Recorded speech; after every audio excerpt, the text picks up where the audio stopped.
Good evening, everybody, and welcome to another episode of A Tale of Dice. I am here in my wizard robe. You might think that this is a bad robe, but you are mistaken. I have my one cup of drink right here. I got my second one, so I don't have to refill right over here. I hear that Max has 17 different beverages at the ready as of this moment, with the ability to magically spawn others if need be. So I think he's ready as well. And as I see Charlie take a sip, Crystal looking very dashing with this beautiful hairstyle, and Maxime squeezing in his arm, I think that all of us are Her actually hair. ready. It's I think interesting. yeah, it's a very interesting look. So I think that Max had so many beverages that all of a sudden he has our glasses. And he just takes a sip and we're like, wait, that's my drink. But drinks aren't the only things that we have to discuss as of this moment, because there is a beautiful thing that Twitch allows called community challenges. And as of this moment right now, the fourth wall breaking item on the side of Iroh, the artifact as we are calling it, is charging up. And all of our viewers, that means you, are capable of aiding this charging of the artifact. And, well, once it is charged, dastardly deeds await, as a wild magic surge will then ring out over the entire, well, whatever. That remains to be seen. But we do have, if you look at the info of our stream, a nice little tab with a kind of preview of what you can expect, so to speak, if the wild magic table would ever be rolled. We will just simply roll a d20 and see what things happen. Maybe an elemental shows up who is angry. Maybe people will turn invisible. Maybe gravity will call a day off and just go away for now. Like, you don't know. It's weird, and we like it. So if you want to spend some llama points on that, you can do so as well. Or So, if you yeah. have any idea of things that we might add, we have a Discord. So hit us up there and give us all of your ideas, because we went through, well, all of the ideas that we had, and we plucked out a couple that we liked, but it's not done yet. They're still like very basic, and Yeah. and a couple of them are even a little bit boring, you know. So we are looking for better effects. Although there is one called just Mad Monkeys, which is a very good name, if I might say so myself. So yeah, so that's a new thing that has been added. If you want to spend your llama points on that, feel free to do so. But next to all of those shenanigans, I think we are about to embark on the end of a dungeon crawl and an end boss battle. So, without further ado, lady, gentlemen, shall we play a game? Help! Hey. Hey, hey, hey. Hey, hey, hey. And we're back. All right. I love this one so much. It's great. It was so nice and sunny back then. So, oh god, good old times. However, as we jump into tonight's game, the sunlight is also far away from the pack. The pack, who has been combating a dark organization known as the Court of Shadows, has now delved into the earth to uncover one of their strongholds. While delving into the earth, they have found a old, long-forgotten pilgrim's path to a force of nature itself, a gigantic vegetational growth that our druid companion, known as Hannah, has uncovered to be called the root, the original root of this area. And this root has slowly but surely been corrupted by the Court of Shadows. Our heroes have delved into the earth to eventually find the end of this pilgrim's path, a beautiful temple grown out of the very roots of this plant-like growth that calls this place home, and a beautiful visage of roots grown together in a nice little temple with red carpet strewn about, different plant life in pots to be tended to, and 4 dark black eggs. Eggs that our heroes have uncovered before. Eggs that, planted in the earth, spring forth in clouds of shadow and corrupt the very essence of nature itself. Here, in this temple, now occupied by the enemy, our heroes find a long before seen foe. A vampire count, a corrupted elf by the name of Count Fairwind, who had escaped the party once before, now here in this underground temple, is not only revigorated in his vampiric form, but even enchanted. Now a dark funnel of black magic seeping into him from the black egg at the end of this temple, allowing him to grow into a monstrous, Hulk-like, bat-like form with large claws and a bat-like head covered in fur and black mist. Different spellcasters, priests of the Court of Shadow, in a similar manner now also tap strength from the other 3 dark eggs that lie before them. And from within this temple, the Urroot cries out, "Free me." And that's where we begin this combat. As soon as the doors are opened to this temple, Allison, with his roguish dexterity, jumps into action. What do you do? Yeah, I'm first trying to get a battle map on, because I shifted over from something else, and now it's not willing to do anything. But I'm trying to get it fixed. So once I get it fixed, I'll have the battle map there for you guys as soon as possible. So just have a very small minute for me to get that Allison fixed. delays his turn until the battle map is up. I guess, yes, I will do that. I'll make sure that this thing is up and running first. All right. Well, if that is the case, then the first of the different court priests of the Court of Shadows are now capable of having their turn. As, with his first action, he walks in from a side chamber towards all of you, you can see a similar tether of dark magic connecting him to the dark foul egg from which he gets its power. And with his staff extended, he funnels the corrupted magic towards one of you. Let's see, and the first one that he is capable of hitting is going to be Hannah. So, through the opening, Hannah, he is going to target you with, let's see how the dark magic affects you. All right. Okay, so, as the tether of dark energy hits with you, there is this strange sucking motion. Tell me, what are all the magical weapons, things that you carry upon yourself right now? Oh no. You have well, your my staff. Mm-hmm. I don't really have a lot of other things. No, it's just your stuff? Yeah. All right. Then... I believe so. Okay, so that's a natural 1 on my first roll, so that's a good beginning.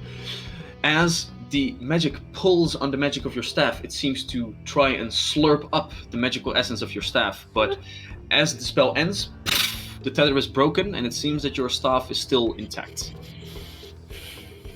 Well, that's scary. Can I do a thing? Depends on what the thing is that you want to do. When we roll initiative, so I'm a tad bit late with this, I can yell a mighty battle cry and demoralize an observed foe. Is it okay if I still do that? That is okay if you do that, although you can only demoralize one person that you can see?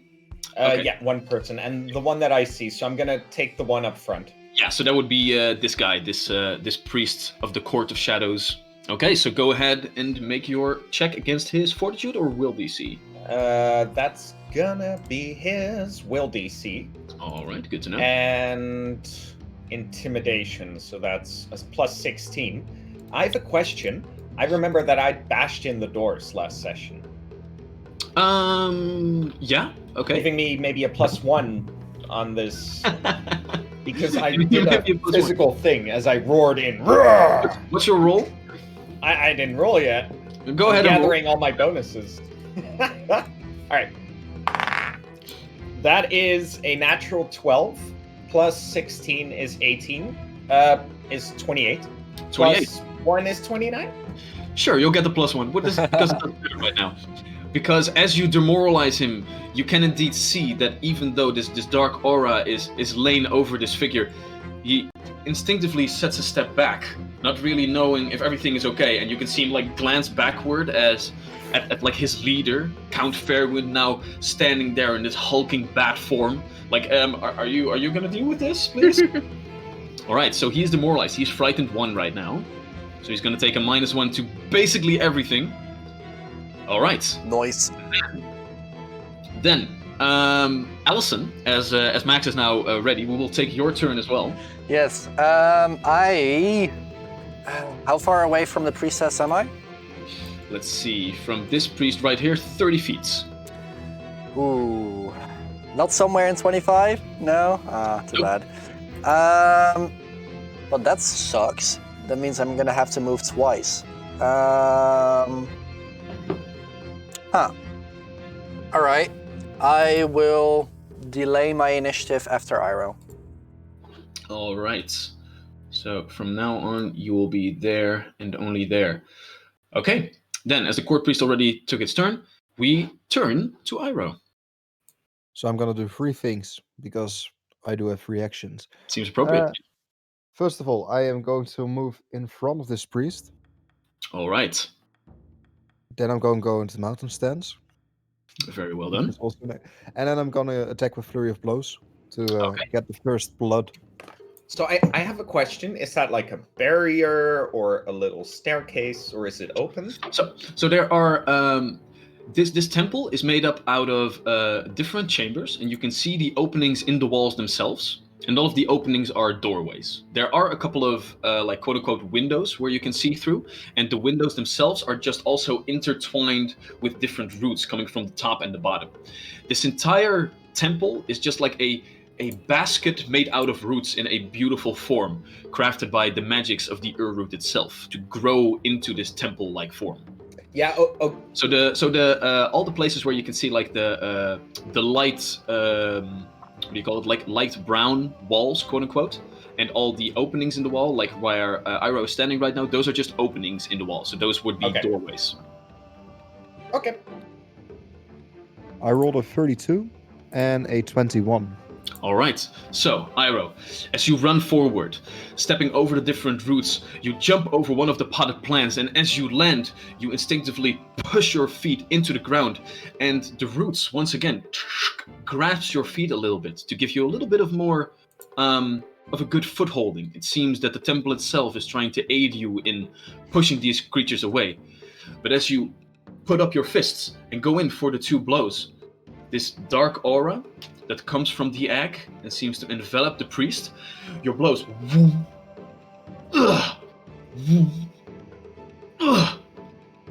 and you can see this foul grin coming from underneath the hooded figure as this darkling priest is already getting ready to unleash whatever dark magic he wields. Oh, It seems that's to be defended by the aura that it funnels from the dark egg. Oh, that's bad, man. As this happens, I quickly yell out, "Go for the eggs!" And that's it. All right. Then, Allison, you took a moment to get a good look at the entire situation. As Iroh shouts this out, what do? You don't have to say that twice! And I run in with 2 actions and I slice up at the egg. All right. As you do, I do. The Darkling Court priest does try to interject. So you, the egg has half cover from you, but as you do, you try to go ahead and slice at the egg. Go ahead and make your attack roll. That's a 25. 25 just misses, as the priest with his staff pushes you away, and you as well. Like your blade normally is like finesse for these creatures, but he actually pushes like the sharp end of your blade with his fingers at one moment as he pushes his staff against you, and he is unaffected by it. The dark aura seemingly protecting him from harm. As the attack misses, and he now gets into like a defensive stance to protect his beacon of power. Is he afterwards like, ow, ow, ow, ow, ow? Because I'm... Nope. No? No effect whatsoever. Oh, interesting. That's what makes this so interesting for you to notice. All right.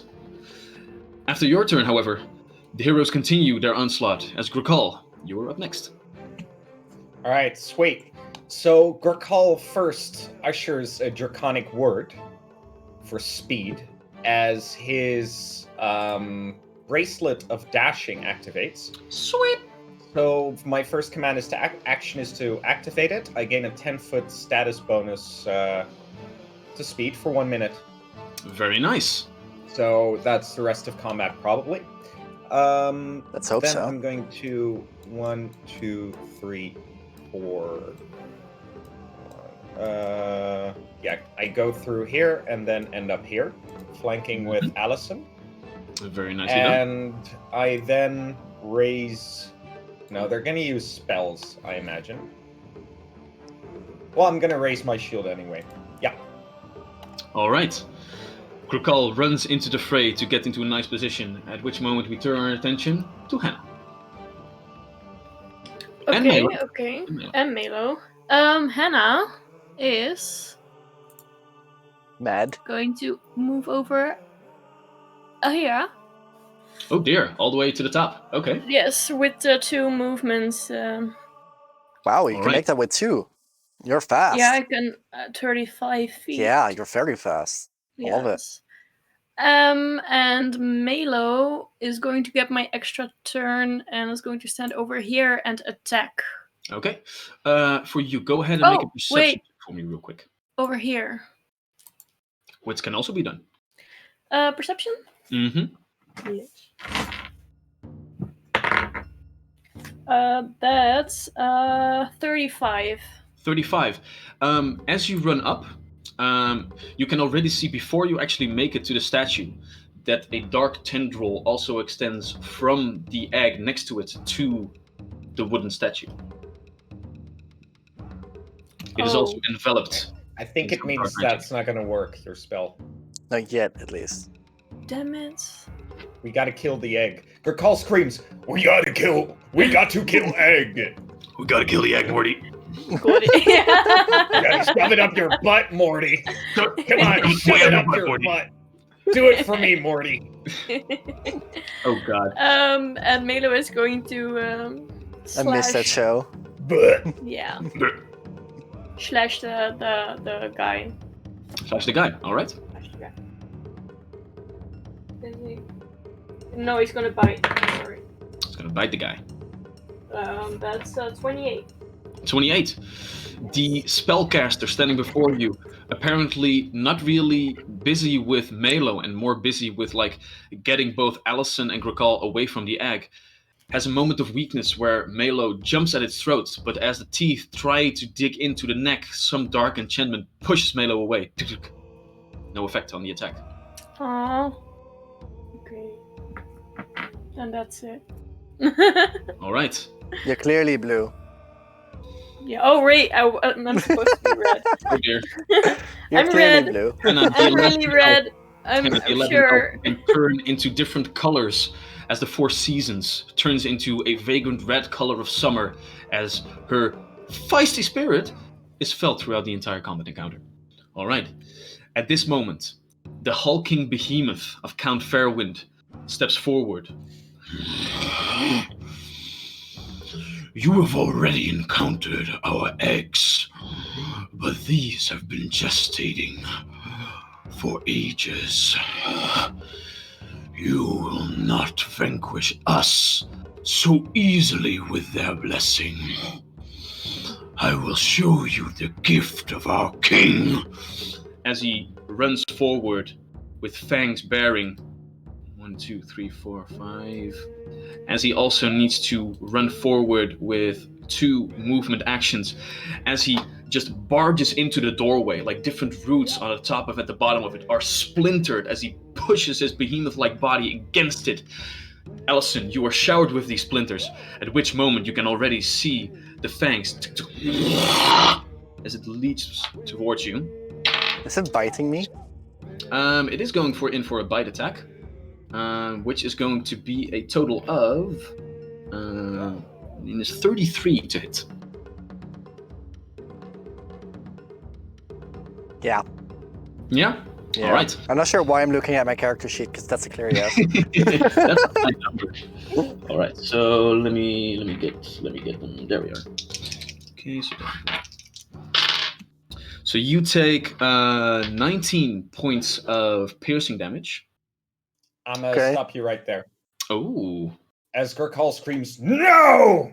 and holy energy flows across, protecting, shielding Allison. He has to choose. He has a choice to make, the vampire, as he has to choose between becoming weakened or hurting him, or not hurting him at all. Yeah. All right. So as Count Fairwind goes in for the bite, you, with your glimpse of redemption, remind Count Fairwind of all of the shame of the acts that he is undertaking right now. He thinks back at the times that he was a noble elf, before he was corrupted by this curse of vampirism. And as he has like a moment of respite, he turns his eyes towards Yugurkal and he says, I have left that life long ago. There is no safety. There is only death. And he goes in for the bite either way. So he has, how much resistance does Allison have? Allison gains 9 resistance. 9 resistance? Wow. Okay. And the enemy becomes enfeebled 2 until the end of its next turn. Sweet. Alright, so you still take 10 points of piercing damage. I love your new reaction, buddy. It's great. Yeah, Glimpse of Redemption is some good stuff. It's really nice. Like, it's basically just paladins like saying, hey, be nice. And then they can choose not to be nice, but then they still feel bad because they like let Charlie down, you know? Which is fair. All right. With his dashing, that's all that Count Fairwind can do. But then the second court priest is having its turn. At this moment, as all of you are gathered here around him, let's see here. Yeah, he is just going to get his staff together, focus, and as he begins to chant in the shadow speak tongue of his native language, he slams his staff down as he casts harm with all 3 of his actions. So a 30-moot emanation of darkness spreads over, basically all of you, I think, except, let's see here. No, Hannah is okay. So that means that Melo, Iro, Grukal, and Allison all get to make a, let's see here, fortitude saving throw. Oh, that's my best. Sweet. That's- Oh, that's my best. 30 total. Charlie, Oh, nice. do I have a hero point? You have a hero point, buddy. Is it worth using this on an SR1 right now? I think it is. Yes.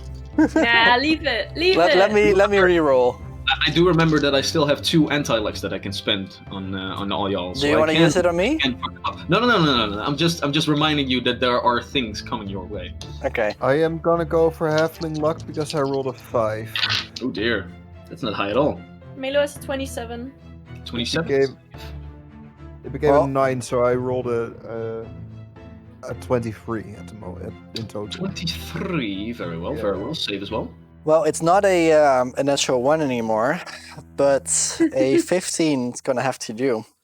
15. That's a fail, but that's a normal fail. So, And keep in mind, he's still frightened 1. yep, yes. It is lessened by 1 even, Nice. his DC, because even in his fear, he's shaking a little bit as he slams his staff down. I think that was everybody. Oh no, Melo. What was Melo's roll? 27. 27. Okay, that's also a save. So everybody that's saved takes 22 halved to 11 points of negative damage. Okay. And Allison, you take the full 22. Crying in half elf. All right. At which moment we turn our attention to the next of this lovely bunch of enemies. Real quick, how many points of damage? 11 for you. 22 halved to 11 for you. Cool. As Right. this little figure also steps forward into the fray, and he also begins to channel the dark energy from the egg. And this time... Alright. This time around, as the shadow energy coalesces, a sparkling beam of dark energy, as if a dark of midnight itself, is jutted out and is, let's see, Allison, you're still the one closest, so it is coming towards you, my good sir. So that is going to be, let's see, range spell attack. Okay, I can do that. Okay, that's a 5 on the die plus. What do these guys have right now? So that would be plus 15. So that's only a 20 to hit. So this time, the beam of midnight with it does have a little bit of a sparkle in it, like a sparkle of stars and moonlight, if you will, as it jolts past you just over your head, as the fangs of Count Fairwind are pulled from your neck, and you begin to feel like the trickle of warm blood seeping into your clothing. All right, so that was that guy's turn. As we turn to our last friend right over here, as he also steps forward, and let's see here, he is going to go ahead and stand right here in the door opening, and looking at you, Hannah, Nah. he is going to this time. Let's see. Yeah, he's gonna see what the egg of randomness has in store for him, as he also siphons the dark energy, and that is going to be. Yep. As a very familiar glow now also comes from its staff as he casts a harm spell on you. So you would also have to make a fortitude saving throw as of this moment, please. Great. Don't forget the +1. Total of 32. 32. Nice. That's a critical save, so nothing happens right now. Ha! Nice. The dark energy envelops you, but you also begin to realize all of you have battled in chambers with one of these eggs before, and it was pitch black. These eggs seem to siphon away the very light energy of everything, but all of these roots surrounding you, this gigantic organism, still pulses with like this dark green energy, and it's still dimly lit everywhere around you. Even though there are 4 of these eggs here, you're in the presence of a ongoing struggle against the corrupting nature of these eggs and the root itself. All right. As we get to the top of the round, and the last court priest, let's see what he is about to do. Let's see here. Yep. He's also going to go ahead and cast another wave of a harm spell, as he also gets his staff up in the air, and instead of getting the emanation, he slams his staff forward as a ripple of dark energy leaves the tip of his staff and washes over all 4 of you. Oh no, wait, this time Hannah also is in the range. So yeah, so everybody go ahead and make a fortitude saving throw for me.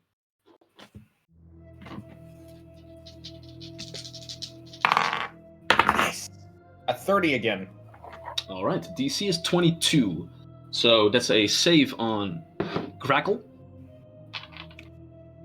That's a fail on Iro with a 18. 18, all right. It's a fail for me as well, with a 14.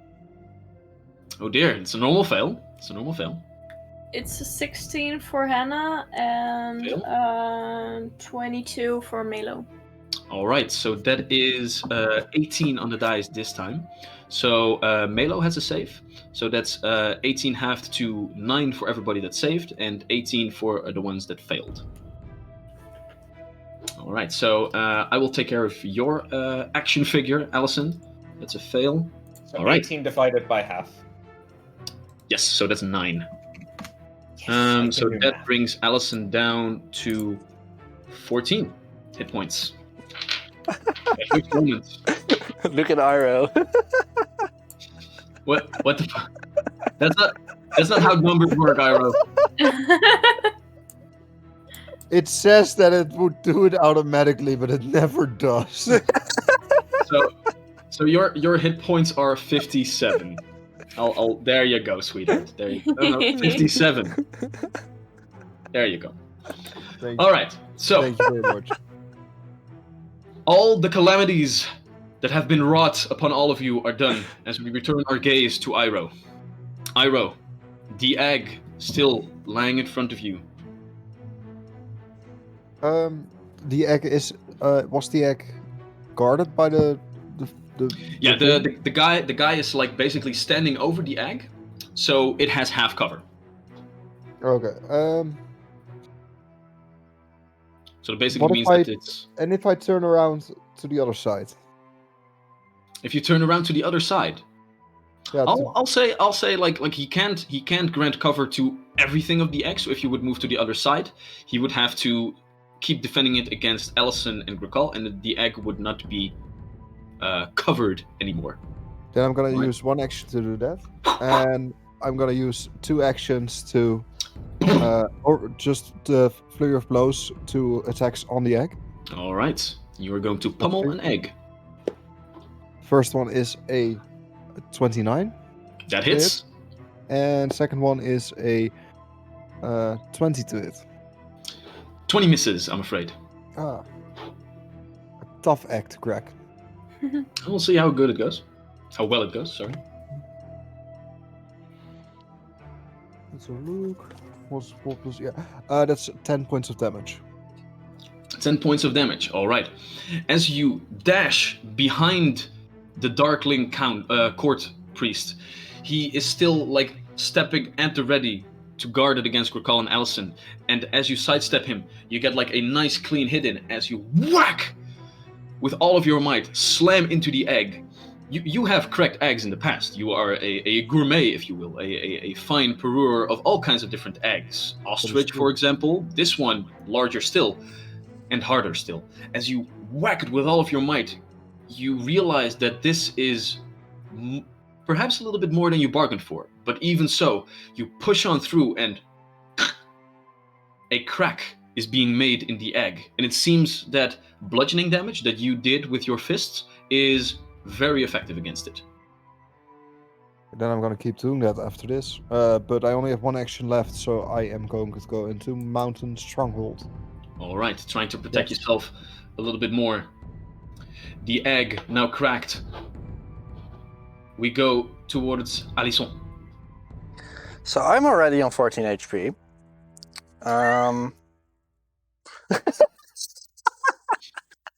Thank you, Crystal. I'm sorry. Already? Yes. No. Here comes the death. Yeah, it kind of does. I tried. You couldn't heal yourself anymore, right? I am gonna try and tumble between the priestess or the priest. I'm not sure if it's they to the other side, and I run. I like fuck this bad monster thingy behind me. I don't like having anything to do with this boss right now, and I'm gonna help Hannah destroy the egg on the west side. All right, So I'm gonna try and tumble through. Okay, so go ahead and make a acrobatics check. 25? 25, and that's against his reflex DC, I think. I think so, yes. Let me take a look. Whatever save DC it might be, it will be high enough for him, as this is not really a very physical character. And so you tumble away as one large claw still tries to grasp you as you tumble away, but you are free to go. Okay. All right, so that is 10 feet. Okay, so you take 2 actions to run over here towards the egg. Yeah, I didn't get an attack opportunity on my face. You did not get an attack of opportunity. Oh, I'm so thankful for that. Okay. And I will... can I do one to the left still? Can I make that? I think I can. I think you like to the left, right over here. Yeah, over there. And as I walk there, I walk past it, I'll try and basically create... I want to eat from... Like, I want to take a spoon and I want eat from the egg. Yeah, from the top. honest, So I want to cut off open the top. Dude, like there's coming black smoke out of this thing. I'm not sure if this one is fresh anymore. But you can try. I'm dying already. Like, doesn't even matter. Yeah, good point. Natural 19, so that's at least something. 36. 36, that is a critical hit, my good sir. So go ahead and roll double the damage on that one. No precision then, because it's an object. Is it a fey creature? No, it's a object. It's an egg. That's what it is. Okay. You still have no idea what kind of creatures would hatch from this thing, but who knows? 38 still. I rolled max 38. damage. Nice. you did, because you're nice. Alright, so with that, as you get toward the egg, your double-bladed sword at the ready, you tumble through the space of the other creature and use the momentum that you take from that to make this one giant strike against the egg. You feel the impact. Shink! And you slash on through the egg. Good. Go ahead and make a perception check. Bad rolls again. 19. Is it a search 19. action or? It's not a search action. This is Okay. just like see how good you can see right now, because the previous times that you destroyed these eggs, they would explode in a very familiar effect of necrotic energy. But this time around, you slash through it, and you can just see a large column of black smoke that you can step away from, that then dissipates. Very thick, still hangs in the air a little bit above you, and then slowly dissipates. But it wasn't an explosion of gas. This more like seemed like a very thick, oily smoke coming from this place, and you didn't really catch where it actually came from. It all happened so quickly. But the egg is broken, and with it, 2 tethers of black energy, one going to the court priest, dissipates as it looks around, and you can see that its defense mechanism is done, and the other one dissipates into the large golem standing next to Hannah. All right, one egg down. I was here thinking that this was a suicide job, but I'm alive. Yay! Yay! Don't get me wrong, it can still be a suicide mission. Like it can be both. It can be both. Could have been. All right. That is Allison's turn, at which moment we turn our turn to Gricol. Sweet. And finally. So I'm gonna Gricol's gonna just toss away a shield on the ground, hold his magical midsummer neck splitter in his both hands, and he's going to slash from the left. So he's gonna scream "Jump!" to Iroh, and he's gonna chop sideways at the egg and then the Darkling. Very well. With a sweeping attack, you're going for both of them figures. Yeah. Go ahead and make your attack roll. Yeah, first I'm gonna go for the egg, which seems counterintuitive, but I do a lot more damage if I've already hit someone else. Or attacked someone else, even. I don't have to hit them. And this is a bad roll anyway, so that works. So that is a total of 23.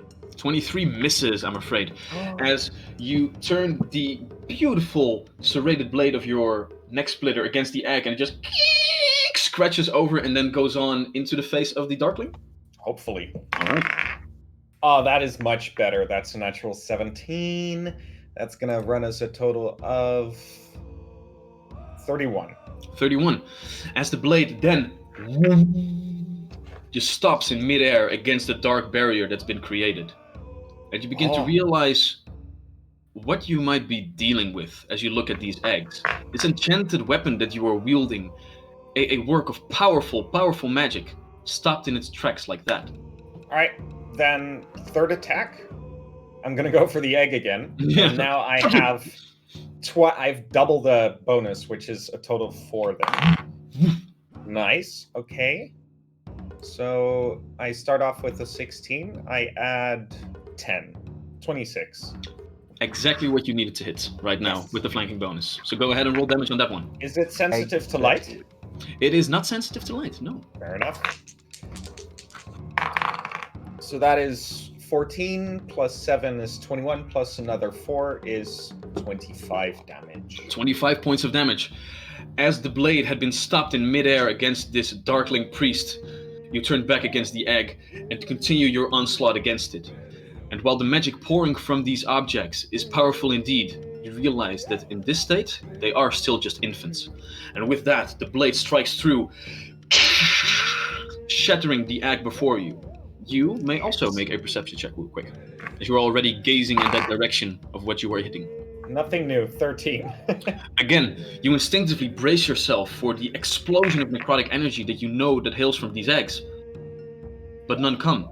As soon as you slash open, a torrent of black tar-like smoke fills the ceiling above you.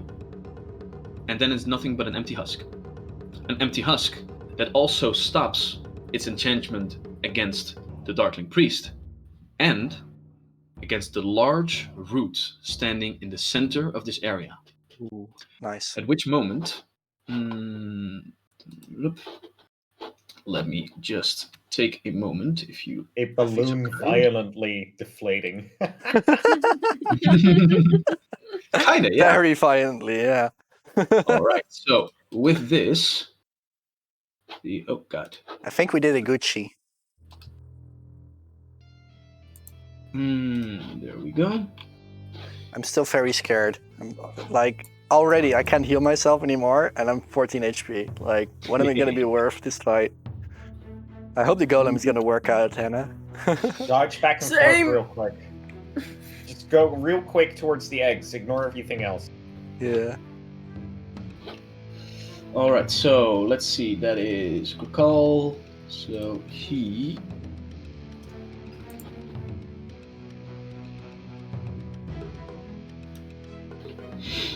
Okay, so at the end of your turn, Grikal, the root can take its turn. Nice. At which moment, this large root that came from the ceiling or from the bottom, it's not really clear, it is just the centerpiece of this entire temple, begins to pulse with a dark green energy, as similar noise that you heard from living among the tree ants for a bit. The roots themselves begin to turn, as Allison, in some form of telepathy, you hear in your mind, "Take root, heal," as you feel your body shift a little bit, as your feet sprout actual roots and intertwine with the temple itself. You immediately regain twice your level hit points. Nice. So that is 14 hit points to a total of 28. And are you under the effect of any negative effects as of this moment? Certainly not. I believe so, right? No? Okay. As you feel a wave of purification running through your body. You are immobilized though, because you are rooted into the ground, so your movement speed is 0 until the end of your next turn. Okay. But you almost dead, so he wanted to help you a little bit. That makes sense. Alright. So, with that, the Urroot's turn has ended, and we turn our attention to Hannah. I try to put in a remove fear of a level spell 2 in Alright. the golem. The dark enchantment has been washed away from this golem as you put your staff against the golem itself. The energy completely sucked into it again, at which moment dark green ley lines once again begin to emerge. And there we go. We got a friend's body. A shelter body. Yes. Let's see here. Your initiative is 24, so we'll put this little fellow at 24 as well. As... Whoop. Where are you? Where are you? This is a large initiative order. There you go. Alright.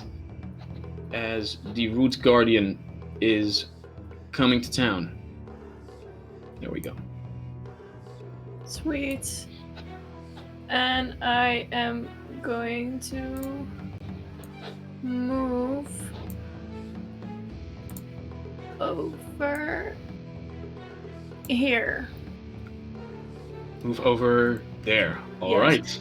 And Melo is going to make a step over here. So he is flanking with arrow. Nice. Are you gonna touch the root again?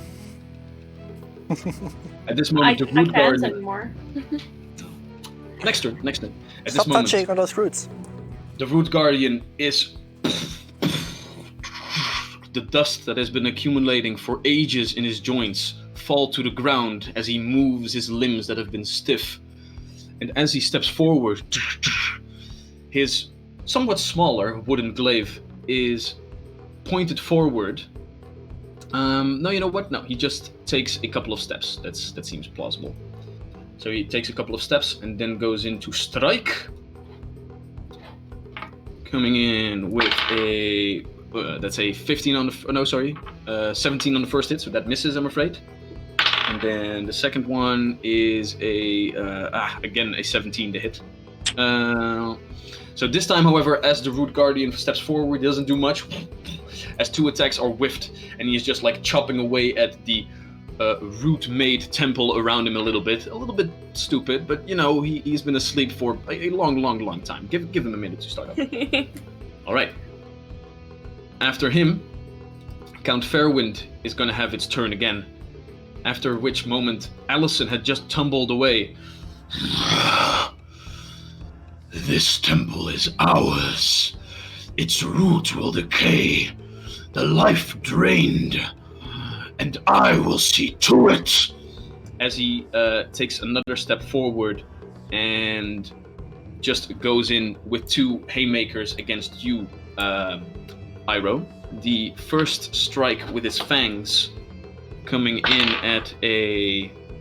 that is only going to be a 20 to hit, so I think that misses. Silence on Maxime's part, but I believe that 20 Yeah, would miss. 20 misses. Yeah, that misses. I'm sorry. All right, that's better. The second one will be a 32 still. A 32? Mm-hmm. Oh, yeah, of course that hits. All right, so... He's still as the enfeebled fangs- too, right? Hmm?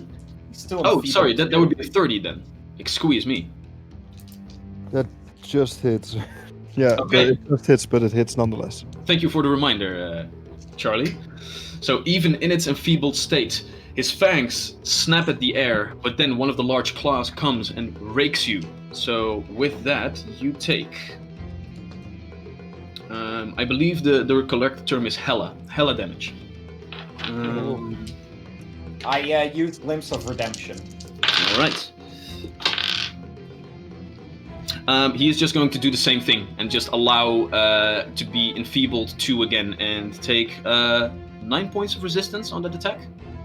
Okay, so that is going to be 18 points of slashing damage, reduced to 9 for Iroh. You Okay. also take 3 points of poison damage as you take a look at the claws that now seem to drip some sort of green ichor, and you also take 1d6 persistent poison damage. So at the start of each of your turns, you are ticking away some damage as well. All right. That was all that Count Fairwind could do, however. At which moment, we turn our attention to all of the court priests once again. This little piggy, now not really in a good state in any way. Let's see here. He's cut off from his magical power, so he can't do a lot of things anymore. Yeah, so he can now only do a chill touch, which is going to go at... let's see. He sees that his boss is slashing at Iroh, so this little piggy is also going to try and attack you, Iroh. So he's going to go ahead with a chill touch spell against you. So that is going to be a fortitude saving throw on your part.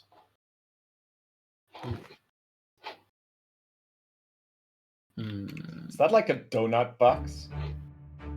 No. No, it actually isn't. Maybe. First of all, the fortitude save is 30.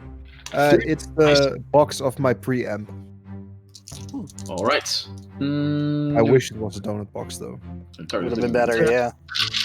Take 5, 9, and another 1. 10 plus 4 is 14 because you made your save halved to 7 points of negative damage, and you are not enfeebled. So you just take 7 points of damage, and that's it. However, with his last action, he is going to go ahead and chant a small little prayer from his talisman that he has, as a dark aura of a shield spell envelops him and grants him a little bit more protection while he is literally standing against a dragonborn warrior with a gigantic axe in his hands. Then, this second figure right over here, who still has the power of its egg to channel, is going to do just that, and is going to channel the power into the form of... Ooh, goody. Hannah. Once again, dark energies are pushed towards you, as this time it is not targeting your staff, but rather you yourself. Oh. As the very life force is trying to be sucked out of you. No. Let's see. As you are allowed to go ahead and make a fortitude saving throw. Okay. Could have been worse. Could have been worse. Very much worse. It's 30. 30. All right, so that's a save. And that's better because on 6d6, I rolled 30 points of damage as well. As a vampiric touch spell sucks the life force from you. So 30 is half to 15 points of negative damage as your life force is drained and added to the lovely little spellcaster from whence it came. 15, right? Yes. Mm-hmm. Okay. Then, That's doable.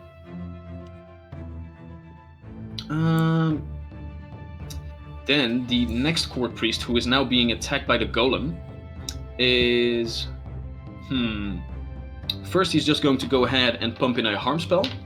Just the second action one. So he's going to touch the golem and try to deal some damage. Which is going to be...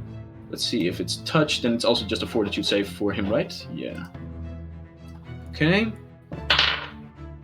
That's going to be... Ooh, that's a fail. So the golem takes a nice chunk of damage on that part.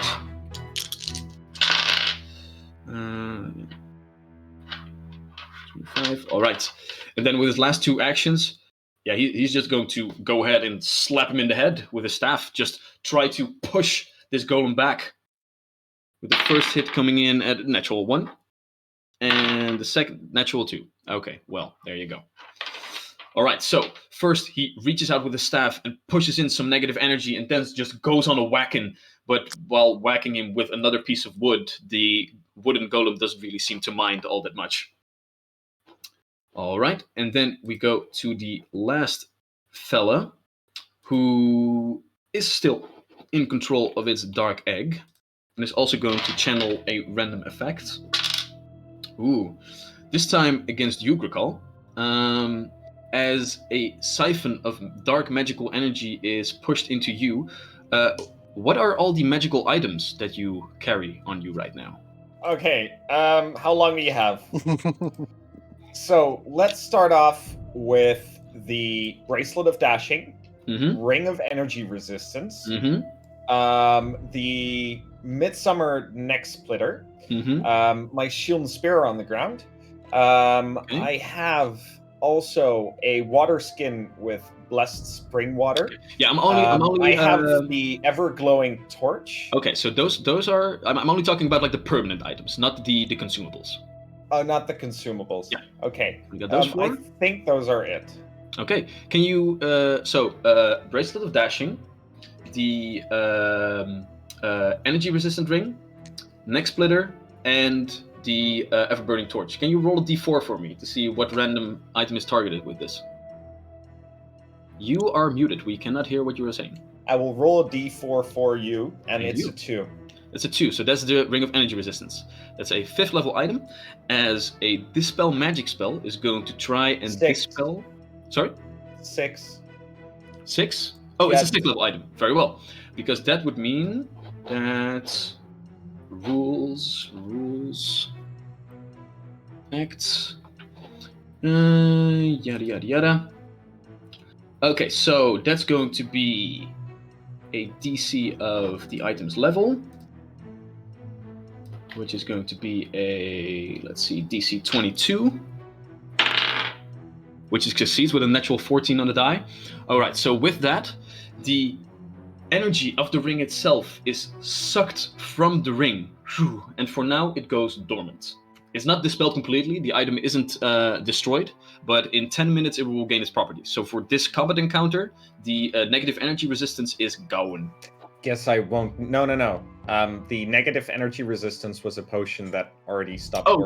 excuse me. This The is acid resistance. I Right. think I will be fine. Yeah. as the roots on top of your head break open and a vat of acid falls on your head. All right. That's just mean. Yeah, well. He's the DM after all, you know. I'm the DM. So after that, we turn our attention to Iroh. That is in fact correct. Yeah, I think I'm gonna throw out some punches to the vampire beast monster thing. Grakal, if it's okay, Grakal screams.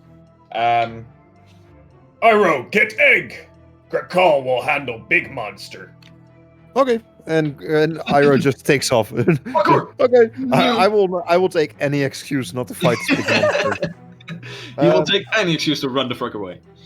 So I think I'm gonna do a quick calculation. Yeah, Speak into the microphone, buddy.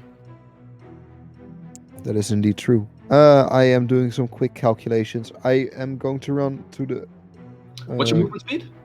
40. 40. Okay, so you need 2 movements to get there. Yeah, that is true. And then I'm just gonna do flurry of blows on this egg.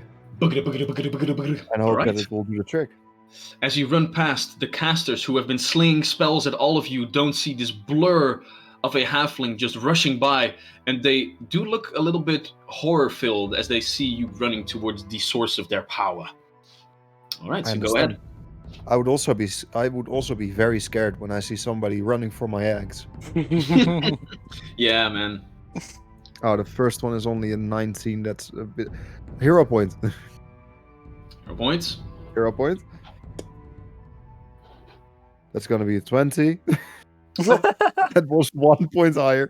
Second one is going to be. Oh, that's better. That's a 27. 27 hits. Nice. All right, so go crack some eggs. That's going to be a 14 points of 14 damage. points of damage. Yeah. And once again, whack! The egg cracks a little bit, but is still holding, at least a little bit. And that's all I can do at the moment. Okay. At the end of your turn, you do feel the pulse of poison running through your veins. You take 4 points of poison damage. And go ahead and make me a flat 15 check. So just roll a d20. And if you roll a 15 or higher, that would be the end of the poison. A 4. A 4. All right, so the poison continues. Next turn, you will still take the damage. Okay. That was Iroh's turn, however, as we turn our attention to Allison. Allison, you are rooted to the ground right now. You are kept in a humble embrace to make sure that you do not do the dying. I will do a couple of things. I will chug a lot of potions, first off. I actually have a very nice lesser healing elixir of life. So I'm going to chuck that one, which will heal me for 3d6 plus 6. Sweet. So this one is actually healing me. That's going to do like 16 normally. Nice. Yeah, that's pretty good, right? 11, so it is 17 in this case. 17! Even more! Ooh. Above average. Okay, so 17, it brings you to a very nice and healthy 45 again. All right, so that's one action. And I also have a +1 on my bonus to diseases and poisons, so that's very good. Ooh, that's nice. And then I'm drinking a mutagen, how was it called again? I keep forgetting the name. A mutagen that gives me Juggernaut mutagen, that one. So giving me even an extra 5 temporary hit points. So you're just like mixing different types of steroids and just like getting them into your body as quickly as possible. Not saying yes, not saying no. It's not drugs, it's alchemy. Totally different thing. Totally different. Totally different, yeah. Okay, so from your potion belt, glug. And then the last one, I think I'm gonna, you know what? I'm gonna drink another one, but then just a normal elixir of life. All right. I want to get up there, so that's 3 more HP. Cool, and with that, you're almost back to full health. We really need to get Allison like a drinking cap, you know, where with cans of beer, but instead of just healing potion that he can slurp all the die. That would be great, yeah. Then, at the end of Allison's turn, we turn our attention to Grackle. Yeah, and by the way, Iroh, every one of you still has some antidote on their belt. So just so you're aware. Point. Yeah. Nice. Very good, very good. All All right. right. So Gurkal is happy with what he's got, except there's someone in the way, so that's a bit of a bother. So now that the barrier is away, I'm gonna split his neck, hopefully. And I just might, because I rolled a natural 10. That's gonna be 28. 28. Ooh, that is just not a critical hit. Oh, I'm sorry. I was just terrified there. You were gonna say just not a hit. No. I was very confused there. All right, he's sensitive to daylight, right? He is indeed, yes. So the disrupting effect of the neck splitter does come through. Okay, so that's 18 plus 7 is 25 damage. All right, nice. As the radiant blade comes in and cuts through the abdomen of this darkling, you can already hear him scream out in pain. Ah! Fuah! As the searing light energy of your blade also begins to burn away at the very blood of this being. A very nice, hefty chunk of damage, if I might Nice. say. All right, so Gurkal pulls out, and using the neck splitter for what it's meant, he just goes right back in at the same place. Very well. Just going at the same wound in his side. That is, again, a 10. This time going to be 24. All right, still hits. So I deal an extra 2 damage now, which is nice. Ooh, that is a 9, a 7 is 16, plus 5 is 21, plus 11 is 32 damage. 32, nice.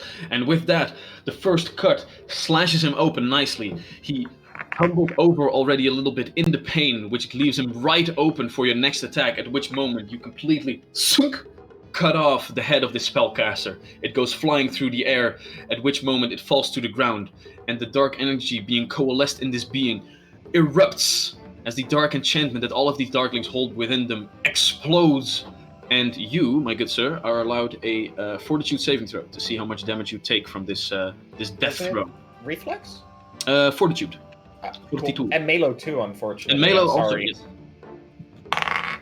Natural 18. There was Ooh. my good roll. So Nice. 32. 32. Nothing happens to you. Nice. So 8.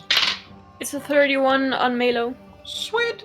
31. That is for these minion type enemies. Enough, yes. So that is also a critical success. So nothing happens. You have seen these explosions of dark energy many times before, and it seems that the pack are learning the patterns of their enemies. The thing explodes, but nothing happens. All of you are safe and sound. Very nicely done, gang. Great.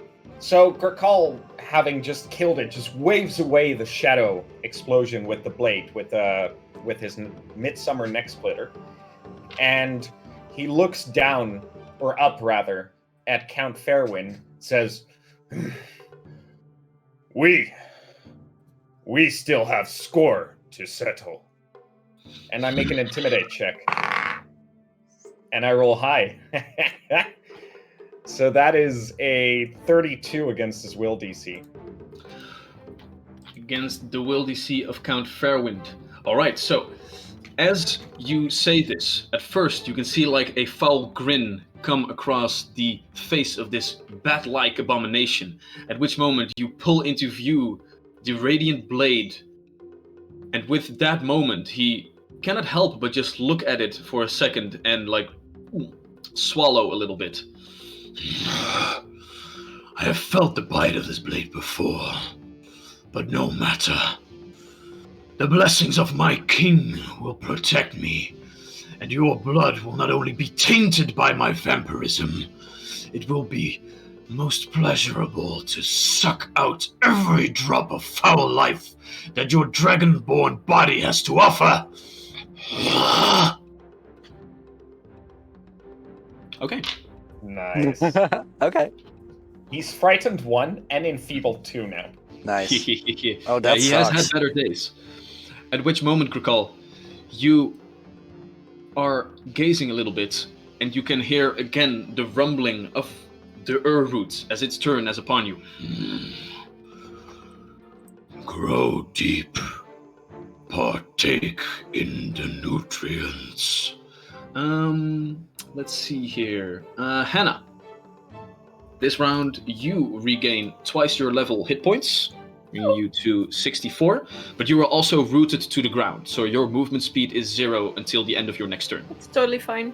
Yeah, I figured that's fine. Did you add it to me? Yes, I added the hit points. All right, at which moment the Root's turn has been completed, and we return our gaze to Hannah. Okay, so I'm going to use my level 4 Searing Light on our vampire friend. And he is a fiend or undead, right? The vampire friend? Yeah. Like the big one? Yeah. There is a gigantic root standing between you and the large vampire dude. Yeah, but the range is 120 feet. Yeah, but and it targets one creature. It's from you. So like it's a beam of light that emanates from your staff to the enemy. It's like a laser, you know. It's you like don't a want laser. to cut through the tree. It's a magic laser. But for what it's worth, Crystal, I think he was just overtly saying that he can't be harmed until we get to the eggs. Maybe. Yeah, but I can't move. Yeah, it's still though. Like I don't know. Just words. You know. There are still not two metagaming. Like the one right over here, if you can see that, is still being protected by the dark enchantment because like the egg all the way to the top is still in effect, and this one is also still protected. But this fellow right over here doesn't have the dark enchantment anymore because the egg was destroyed by Allison. So that guy's vulnerable right now. But I don't want to use my Searing Light on him. You can do other things. You have your cantrips. You have your other. If Hannah would turn, others. If Hannah would turn into a medium-sized creature, like in an animal form, would she be able to reach one guy or not? Yeah, if Hannah would turn into a creature, she can't move. She can't use. Your movement speed is 0. Searing Your Light. movement speed is 0. I'm sorry. You are immobilized. Is the condition's name.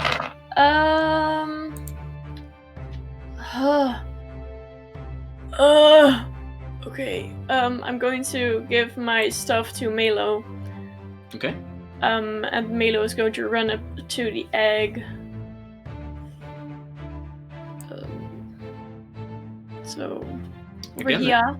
You know, you can use one action to give Melo 2 actions, and then you have still 2 actions left. So you can like use those 2 actions to just cast a cantrip or another simple spell.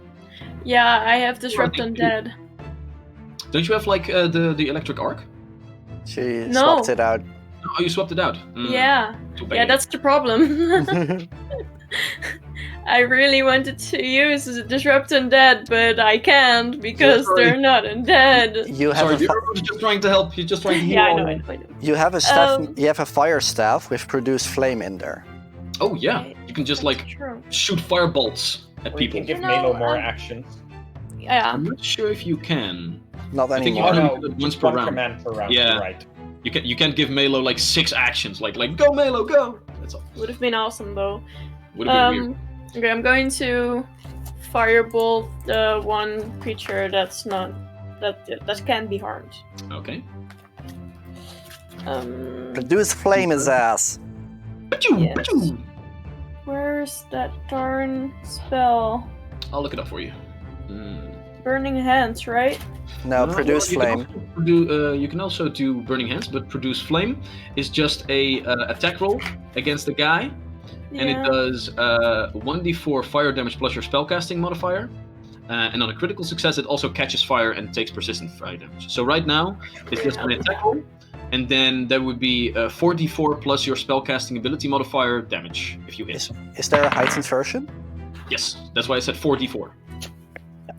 Okay, so that's 25 on attack. 25 hits. All right, so the guy takes 4d4 plus your there would be wisdom modifier damage. Yes. Why are d4s always so hard to spot? Okay, so that's 5 and or 9 plus 5 is 14. 14. All right. Yes. You have done 1 math of damage. Yes. And Melo is still walking to the other egg and can go ahead and scratch or bite or like lick. I don't know what his attacks are. He's going The to. egg. Oh, bite isn't that smart to do with nag, is it? He's going to scratch. What's he gonna do? Scratch. All right. Go ahead and make 2 scratch attacks then. So for the first one, it's 28, Hits. and the second one is an 18. 18 misses. Okay. First one hits. So go ahead and roll damage on that one. Dope.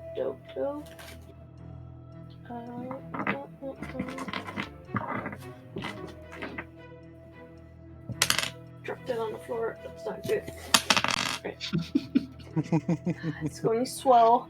You're gonna, What? This your turn is long. hands fall down. 8 points of damage. 8 points of damage. Yes. All right. So Melo tries to scratch at the egg, and it really only does make a scratch. It seems that the hardness of the egg is 7, so only 1 point of damage actually came through. But it worked. It did something. Yeah. So because like the hardness of objects reduces all of the incoming damage, right? Yeah. All right. At which moment, the Root Guardian is going to take its turn, still powered by the magical energy of Hannah. The one guy that it's facing, now being thrust in the back by a bolt of fire, is open to attacks, at which moment the Root Guardian just goes in with 3 stabbing motions. First one coming in at a 27, which is a nice hit. Second one with a -5, coming in at a 22, still hits. Third one's going to be a miss, though. All right, so 2 stabby motions for a total of 21 plus 12 equals 33 points of damage. And with the firebolt to the back and the 2 stabs from the front, this other Darkling spellcaster is already very, very close to death. All right. There we go. At which moment, however, Count Fairwind is going to have its turn. Standing against his greatest threat, the beautiful, glaring, gleaming blade in the hands of Grokal, he's going to go for it.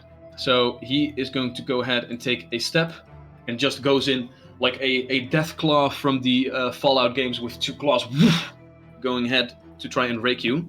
Enfeebled 2, frightened 1. Which is still going to be a 31 to hit. Yeah, that's a normal hit. All right. And then, are you going to use your Glimpse of Redemption on this one again? I don't think I can use that. Oh, no, wait, you can only do it if he attacks another one. I That's think right. so. Yeah. And the second one is still going to be another 31. No, sorry. I forgot -3. the -2. No, I forgot the one I got. I forgot the -2, so that's a 29. Still a hit. Math. All right. It's a maths. You get it? Like It's a maths of damage. But math, you know. I need a glass to shatter somewhere. Yeah, I know. All right, so you, my good sir, take a total of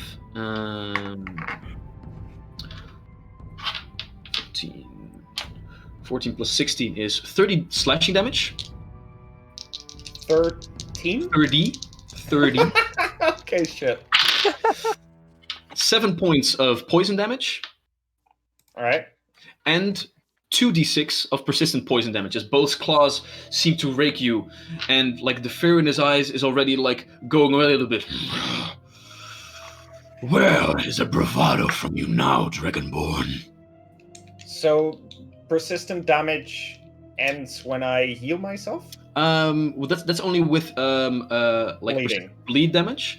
Persistent poison damage just goes ticking away until you are lucky. Like at the end of each of your turns, you have a 25% chance to just stop it. Okay. And that's it. So at the end of your next turn, you're going to take 2d6 poison damage, and then we are going to make a roll to see if that's the last time you get it. All right. Do any All right. dots have any effects on that? I'm thinking about it, but like it is poison damage, but it's persistent damage. Yeah, should I So look it up? again, I'll allow that the bonus of your fortitude is added to just a flat check for now. All right. However, after Count Fairwind's turn has been concluded, the different court priests are going to have their turns.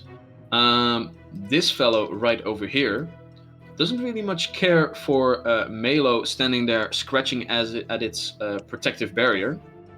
So, let's see here. He only has... So he is going to walk up. And as he does so, he is first going to try and whack away at Melo. So with the staff, that is going to be... Oh, that's going to be actually something. That's going to be a 24. 24 to hit. Yeah, that hits. Whack! Alright, so Melo takes a total of 6 points of bludgeoning damage as he gets a nice whack in the face. And then, as Melo is dazed a little bit, the priest has a nice little opening and pushes the staff, but this time not with brute force, but with magic, as he casts a harm spell at Melo. So Melo can go ahead and make a fortitude saving throw.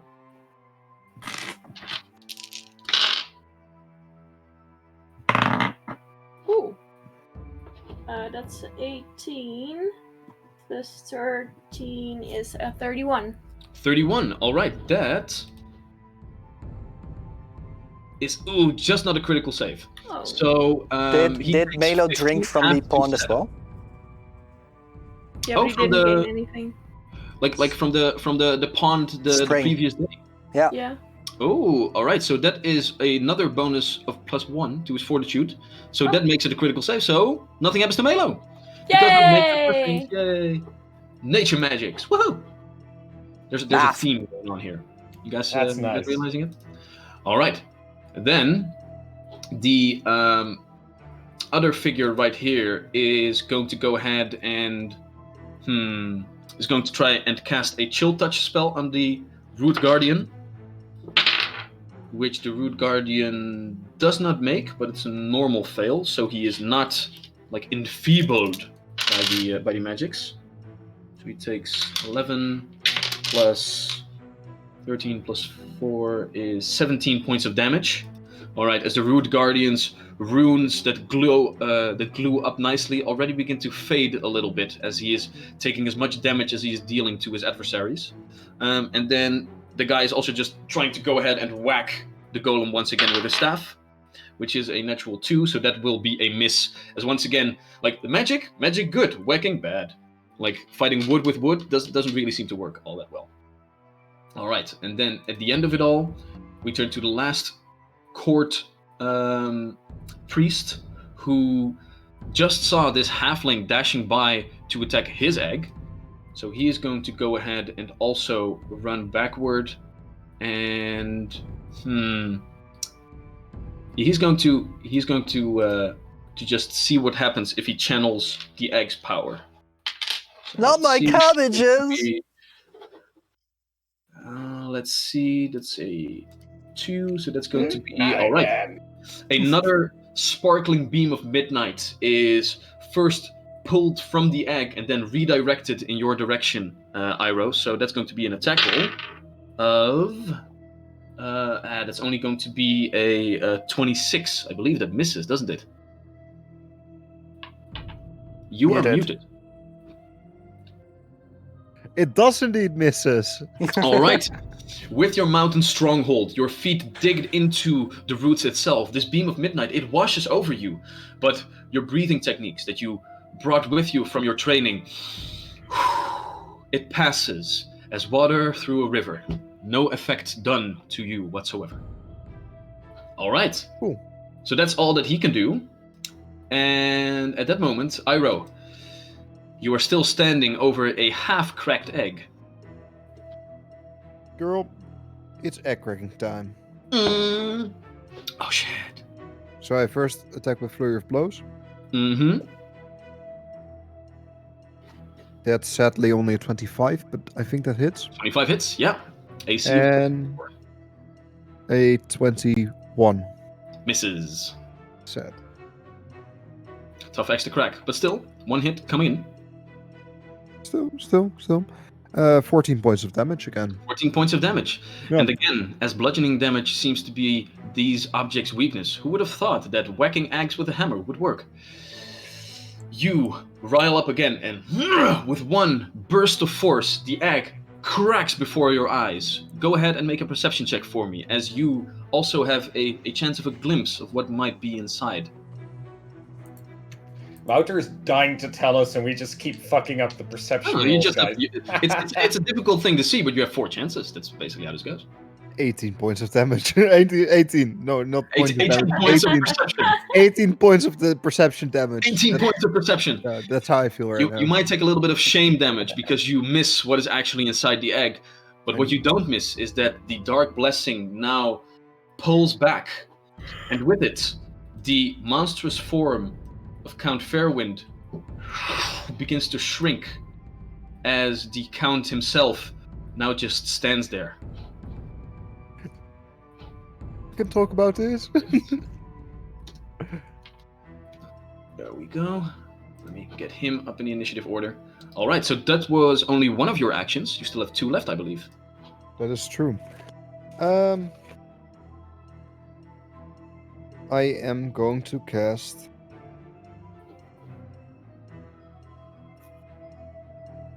Paranoia on the guy standing in the door opening. All right. I look at him and I think, you sure, bro? So, this guy just walked in. He saw his protective energies, the source of his power, being shattered before his eyes. You can already see a flicker of fear with him, at which moment he needs to make a will save. Ooh, that's a 29. 29. 29. For 1 round, he is unfriendly. All right. So, as you say this to him, you sure, bro? He takes a look around, and all of his allies don't seem like his allies anymore. And for now, he is hostile towards everybody. He is going to attack everything and everything. All right. Nice. At the end of your turn, Allison, you are up once more. I will aid our little guardian friend. So I will take 1 movement to stand next to it and our little buddy. Yes. All right. And I'll, yeah. It is difficult to attack him through the door opening, so he will have half cover, but... Makes sense. Basically what I'm gonna try and do is I'm gonna try and slide under him as I basically scrape my blade through his, Ooh, well... nice. Yeah. Oh god, Yeah, that's very nasty. I just decided that this one is a girl, because otherwise I'm gonna, like, wince in pain. Hey! But, go ahead. So that's a natural 17 for 34. So I think it's better that he's a girl now. They are a girl still, now. Even with the half cover, that's still a critical hit. You can roll damage if you want, but he has 3 hit points left. So, with that, as you slide underneath him, through his legs, you sink the blade in, and it doesn't even really cut only in his groin, but also like catches upward and just slashes open its entire abdomen.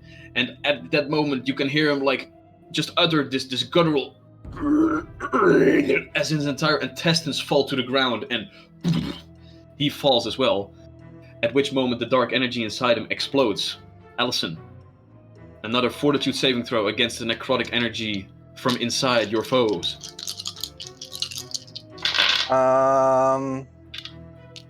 That's a 24. 24, that's a save. So 23 points of damage only becomes 11. As you're reduced to 42. Okay. What's going on here? So remember how we put up the community challenge? Hell yeah. Well, I'm pretty new at this, and I didn't know there was a start button. So when someone asked in chat, "Hey, how can I do it?" I was like looking for the button. I was like, I can't find it. So I went to settings, and then I found the start button. So I pressed that, right, and then Evil Monster Mesha immediately spends 2,000 points on it. Hell yeah. So it is immediately triggered. Hell yeah. Evil Monster Mesha, you are indeed an evil monster. Because with you, from beyond the fourth wall, a burst of gleeful energy enters the artifact. On Iroh's side, this green icosahedron, this green D20 begins to tremble, at which moment a burst of energy washes towards all of you. I am going to roll a d20 and see what the fuck happens. Yeah. Cool. Yeah, great. All right, so that, my dear viewers, is a 3. So Sweet, or not. what is the 3 again? I have no idea anymore. Cast Nice. haste. I'm gonna need you to roll nice. I'm gonna need you to roll a d6 first. Okay. So, as the energy tries to find a target, somebody is going to get a little bit speedy. Oh, there we go. It's going to be a 3 on the die. A 3. You are muted. Sorry, that means the furthest away from Iroh, from the artifact. Alright, so with whoever's that, furthest away. that is going to be Grakal, I think. Grakal. Yeah. Or Melo. I'm not sure who's farther away. Let's see here. So Yeah, Grakal Grakal. is farther away. Grakal. Ooh, all right. So Grakal. Nice.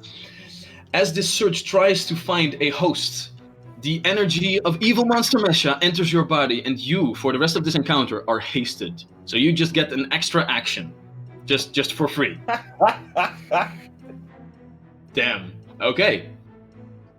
Just for the awareness of our viewers, this could have been an enemy as well. So. Yep. Yeah, we roll for the furthest away, lowest HP, enemy number 1, 2, 3, or just everyone. By the way, that's also a thing. So yeah, thanks. That's a very nice effect to have. We'll be doing that once per session. Hopefully. So this could be nice, but we could also, it could also turn out to summon a big monster that is for or against us. Who knows? For now, however, Allison, you took 11 points of damage as you see the burst of energy from the green icosahedron, and like a shiver runs down your spine. Like, oh god, I hope that's not gonna bite me in the ass. You still have 1 action left. I will run up to. Let's see. I'm gonna run next to Hannah towards Melo. Next to Hannah towards Melo, so right over there. Yeah, I can't run through a tree, so. No, that's going to be difficult. Like the golem is a friendly, so you can move through its space. Mm-hmm. So like that's 1, 2, and then from there you can go wherever you want. So so that would be over there. Yeah, so I think my Roll20 quit working, so dear. I'm gonna redo that one. But I think you're correct. Yeah, mine says it as well. Your connection to the server has been interrupted, and now it's back again. Yeah, it was back. It was away from me as well. So I'm just reloading it. People are seeing us, and I'm gonna have to fill in some shit. So technical issues, guys. Don't worry about it. All right. Well, I think Roll20 was just bad there. Bugging out, yeah. Okay. However, very fitting, Grakal. Your turn is next. You feel great. Yeah. Your enemy just shrank back to its normal size, and now that you can see the vampire count, known as Fairwind, in his normal humanoid form, he does look a little bit scared now that his complete and utter darkness defense has been obliterated from his side. Nice. You know what the fun thing is? Right before this, he lunged at me, threw me to the ground as Grakal was just bleeding everywhere. And he says, "Where's your bravado now?" And then sinks back into tiny vampire. So that was excellent timing. And Grakal is going to make total and utter use of this situation. You are going to have to make a step to get close to him, I'm afraid. Yeah, I realized that. That's okay. All right, yeah. So I'm gonna. You already took that step for me. Thanks. I then use Lay on Hands.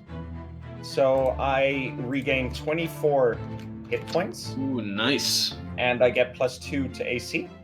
And Grakal just says, as he runs up, "Do not know word," as he charges everything into himself and the neck splitter.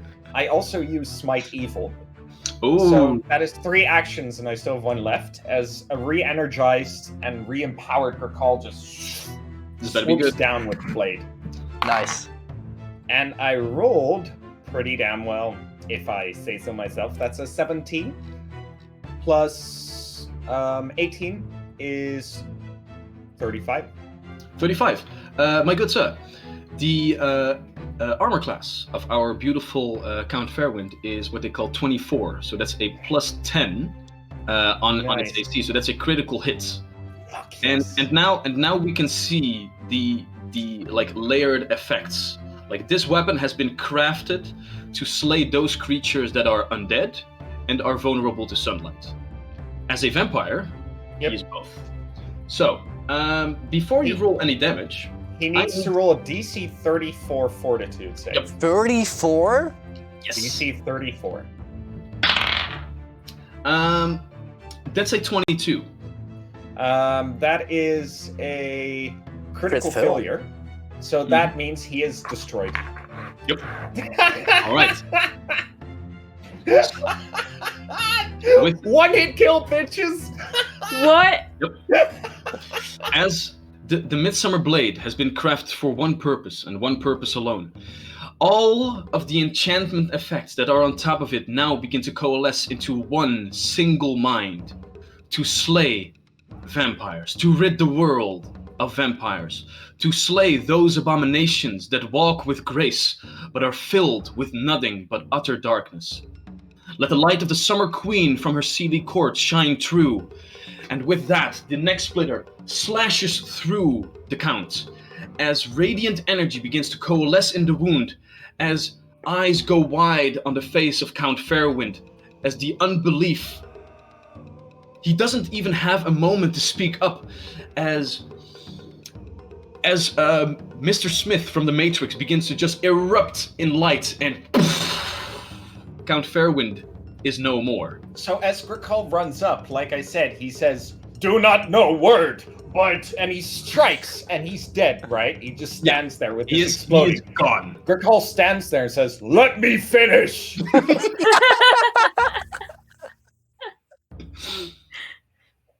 All right. That was Gricol's turn. And a good turn it was, if I say so. If I might say so. Is there smoke? Is there like a gaseous form? No. As the radiant burst of energy illuminates the area, Count Fairwind does not have a chance to turn into his mist form, and the mist is just evaporated. The Midsummer Blade is made to kill vampires, and kill vampires it will. Alright. At that moment, the Root's energy begins to increase once more, as this time, as Melo is in the fray to the right, Roots envelop Melo, as Melo is healed 14 hit points. And the tide has been turned into your favor. Alright, Hannah, we are up to you. Well, I guess I'm not going to use my searing light on that guy now because he's gone. Yeah, he's gone. I say we take a prisoner if we can, though. Yeah, but I kind of want to destroy the one with no, Milo. this isn't to you specifically, just a general, like, okay, there great. to the, so go ahead. I'm going to use my searing light level 4 spell on the guy next to Milo. That is the only one that still has its barrier up. That's the only egg. Oh, egg! Yeah, sorry, babe. But you can move now. Like the Roots, now that they have healed you, they retract again, and you have another burst of movement speed this time. So you can take a couple of steps and then hit the other guy. Yeah, but I don't know what you wanted me to tell you. Like you can attack the egg. You can also fire the radiant burst. I'm going to the egg. You can also fire the radiant burst at the egg itself. That's something. I'm sorry, Crystal. Is Wouter designing a map inconvenient for you again? Well, I'm sorry. I just feel like he's against me. I don't. It's fine. It's fine, Wouter. I know you don't like me. It's fine. Like, you guys It's are fine. winning No, very hard. Shh. It's fine. Do you really think? Gave you a rapey shush. Do you really think that it is a good idea to shush the dungeon daddy? Only if you like it. Oh, if you say it like that, I mean, like. So what are you gonna do? So what's your turn? I am going to smashy the egg with my quarterstaff. Again, you can also just cast a spell on the egg, right? It's an object. The object can also take blam damage. Like that's a thing. Yeah, but You can do whatever you want. now I'm going to use my steering light level 3. Ah, very well. Four. Very well. Level 3. Yeah, on the egg. You're not gonna do blam. You're gonna do blam. Yeah. Like still blam, but like mediocre blam. Mediocre blam. Yeah. Okay. So my question now is my target a fiend or undead? Yes. Great. So that's 10d6 damage. If you hit. If I hit. But it's an egg, so I kind of feel like I should be able to hit this. That's 28. 28 hits. Give me a moment.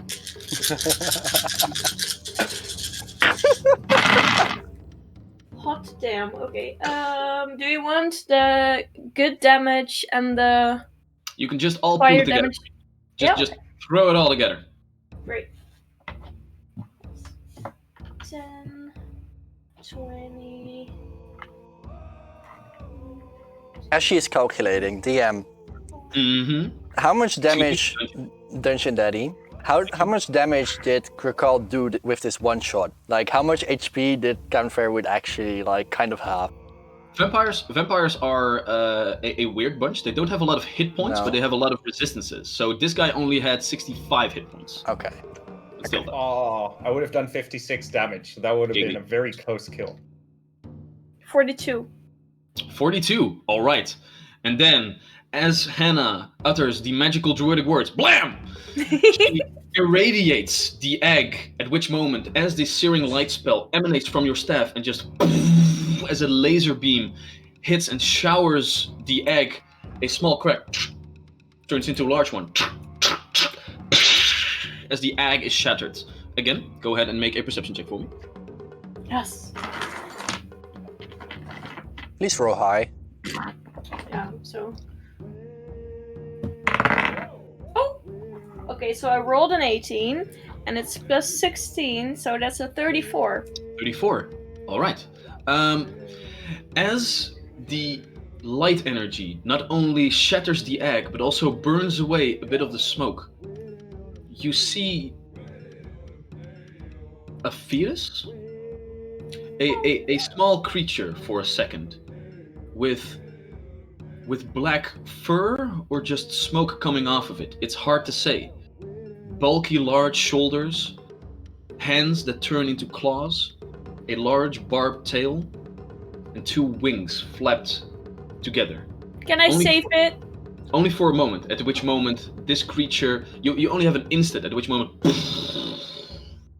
a torrent of black, oily smoke enters the entire room and coalesces and then dissipates against all of the roots, never to be seen again. Baby Dragon. But the egg is gone. At which moment, your turn ends, I believe. Yeah. So we turn our attention to the Root Guardian.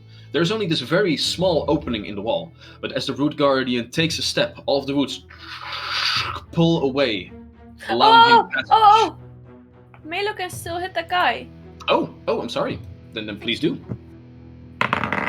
He's going to do the bitey, and that's a 29. 29 hits.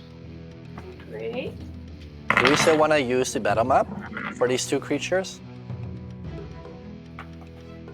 Sorry. 29 is a critical hit. Excuse me. Oh! Yeah, sorry. These are minions, so their AC isn't 21. They're 19. So that's 12 points of damage. 12 points of damage. Want a crit? And Wait. Plus 6, so 18. 18 points of damage. All right. And as its dark barrier fails, Melo jumps in and a tandem attacks together with his master and just jumps at the throat of this creature and then gets out a nice chunk of flesh as blood begins to well up from the open wound. Then the Root Guardian just walks through the wall, then takes a couple of other steps and again just emerges out of the wall and begins to make 2 strikes against the Darkling standing before him. Oof, that's a 32, so that's going to be a critical hit. And that's a... it's 19. Still just hits. Nice. For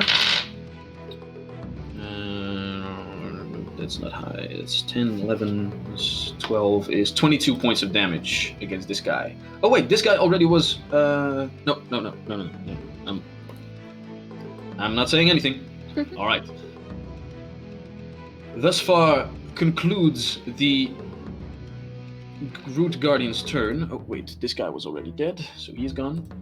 Then the two Cord Wizards are going to go ahead and take their turn. They don't really have a lot to do anymore.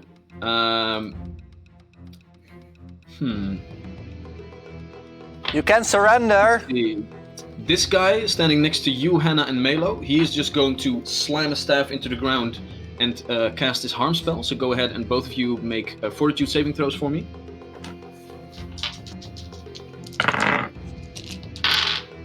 I'm going to use my hero point. All right. Oh my god! I turned a natural 1 into a natural 1! Great! Yay! The dice There's gods your are against you. anti-luck. Love that for me. Fortitude, right? Mhm. So that's a natural 1 for Hannah, and Nice. it's a 15 for Melo. 15, all right. Both fail. So that's 23 points of negative damage for Melo and 46 for you.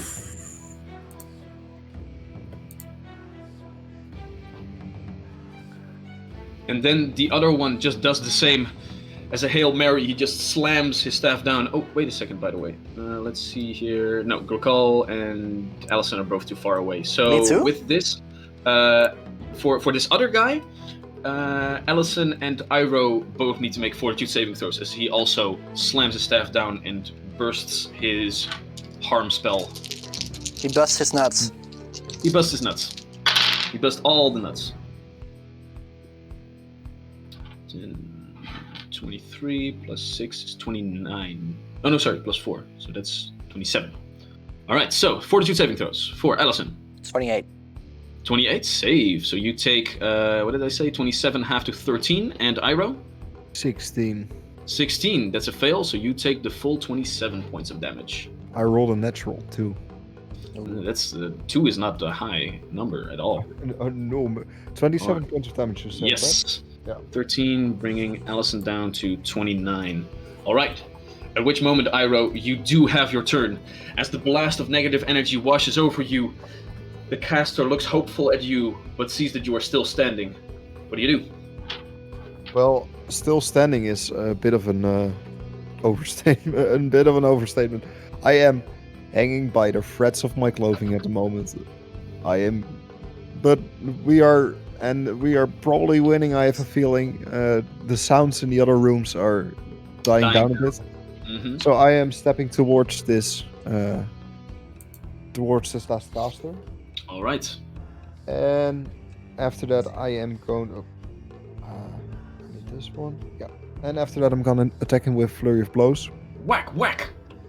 Just twice whack-a-moling him. First one with a 26. Hits. And a 28. 28 is just a normal hit, I'm afraid. Oh, no, wait, you're flanking, so that's a critical hit. Cool. I'm gonna roll damage. I'm gonna roll damage. I'm gonna do it non-lethal. Very well. Cool. Nice. Now let's hope they're real. 23 points of non-lethal damage. That's together with the crit? Was it a crit? Oh, The second, yeah? the second one was a critical hit. Oh, cool. 27. What did I say? 23? The 23? Okay, cool. 40, 41. Plus, 42 points of damage. 42, alright, and with the critical hit, as you run up a step, you hanging by the threads of your shirt, as you so well put it, still get one solid hit in the stomach, as he hunches over, and then whack with a nice uppercut, the lights go out, and this guy is whacked unconscious. You still have one action left.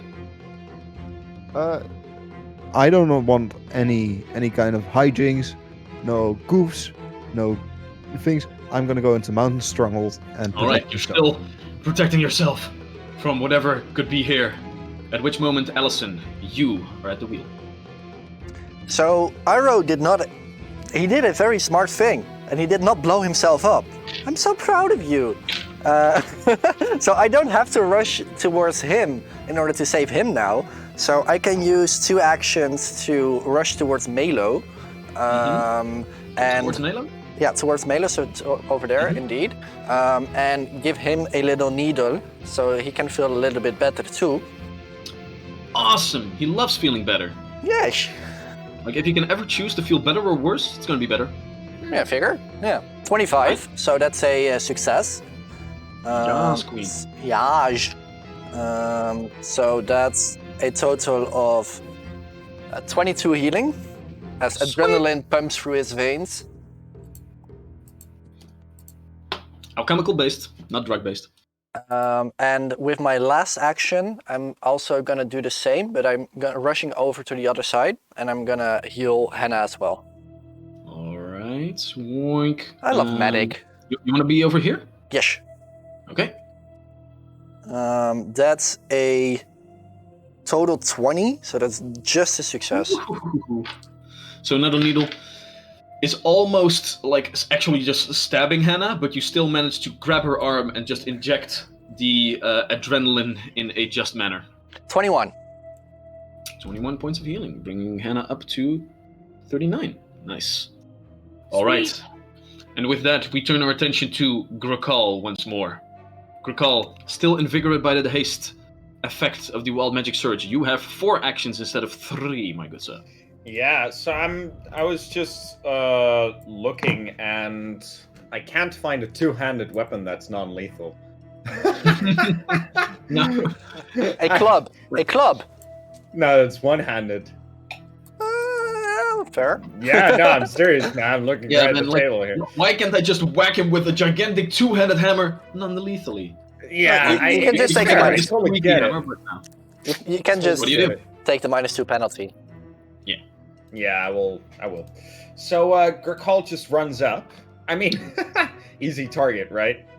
So 1, 2, 3, 4, and I get 2 more. 1, 2. Ah, that's a bummer. And then that is 1 more step. So I have 2 actions left. I'm going to attack non-lethally. Very well. That is a 12 minus 2 would be 10, plus 18 is 28 against this AC. 28. With you flanking, that is just not a critical hit. All right. Wait, sorry. Yes, with flanking, that is a critical hit. Excuse me. Sweet. So that would be 12, 15, 22 doubled, 44 non-lethal damage. As I run up and just boom, bash him on the forehead. That's got to be bad for your head. You don't even need the second action. As this time, as you rush forward, you just whack! And with that, the body boom, falls to the ground, lifeless. Nice. Well, I hope there's life in there, because it was I'm sorry. non-lethal. You all Nice. take a moment to get in the surroundings.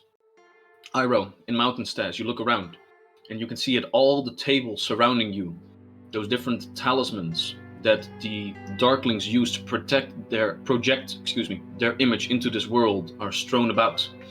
Some are half carved from pieces of stonework, others complete at the ready with chains.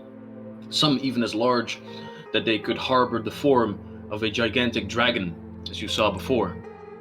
And as everybody gets a moment to be at ease, one of the talismans on the table begins to shake a little bit. At which moment it lifts up from the table, and from within it, another apparition is formed. An apparition that you have seen once before. A strong, attractive jawline, short black hair pushed sleekly backward, a beautifully trained body. This guy maxed out his dexterity and constitution stats. Not really super buff, strength not as much. But as this figure comes to all of you, You remember seeing him as another apparition in the midst of your treant friends. Another vampire as he opens his mouth and rows of razor-sharp teeth are shown to all of you. Lord Carlisle Nyctos steps forward. Well then, it seems I have arrived just too late. A pity, really. But do not misunderstand, pack members. Today, I do not come here to fight. As a sly grin curls from ear to ear. And that's where we'll take a little break. Awesome. Hey, guys, I just want to say my crit was awesome. Well, I just want to agree with you. I do want to agree too. Thank you. Yeah, like the enchantment is supposed to be OP in this setting. But also, yeah, what are the odds, right?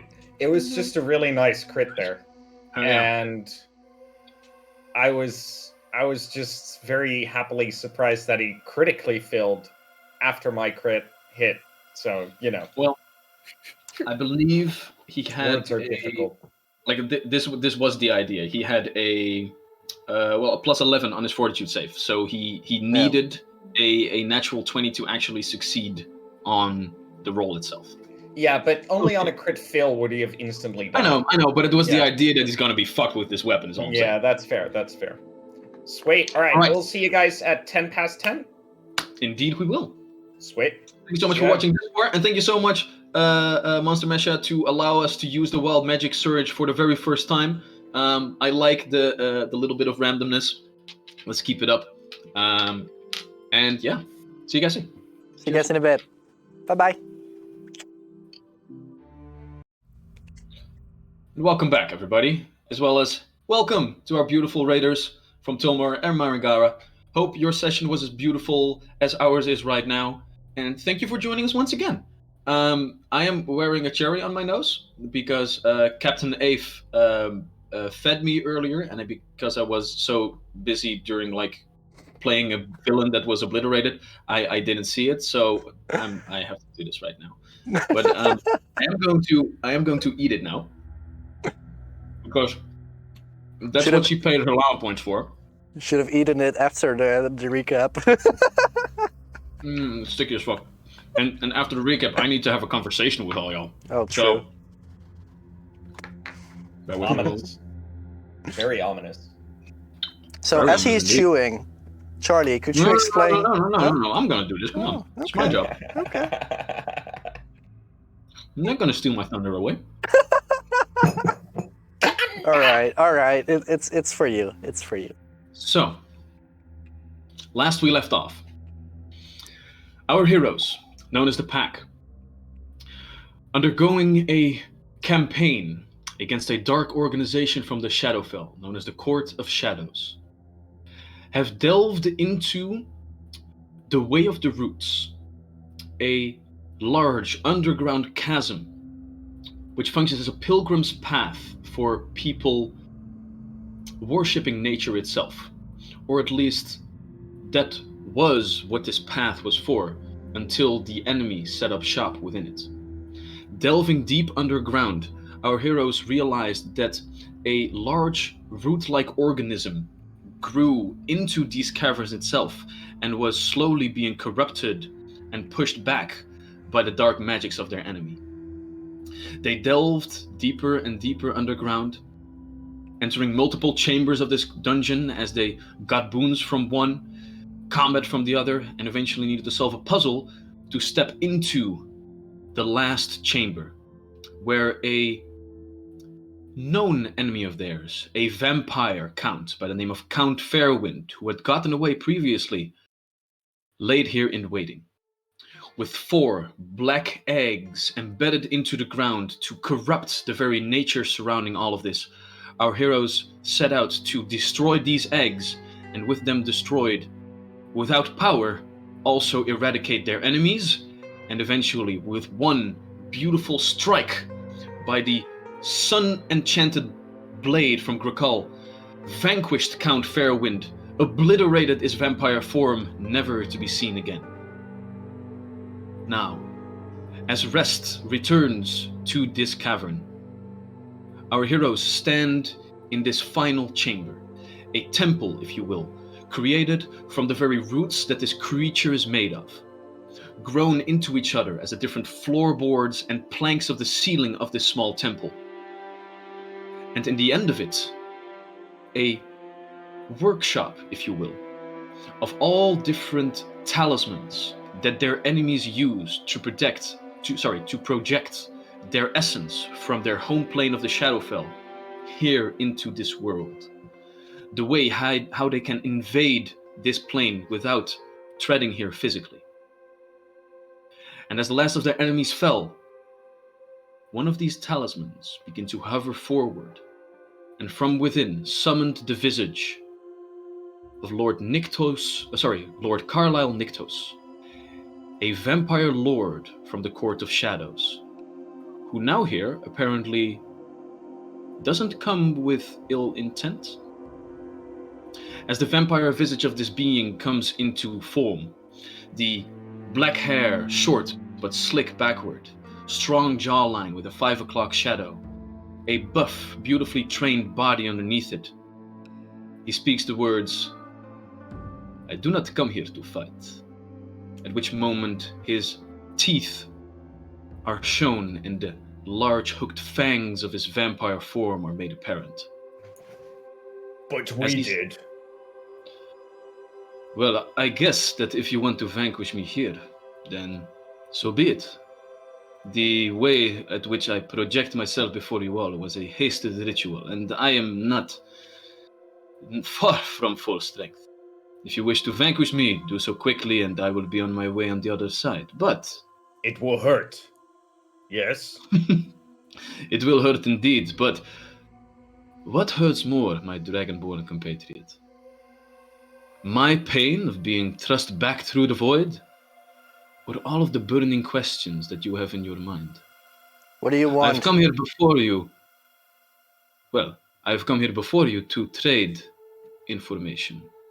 I myself am also burdened by these burning questions. Different ones, yes, but I have information that I am willing to give out without much, problems to myself or the court.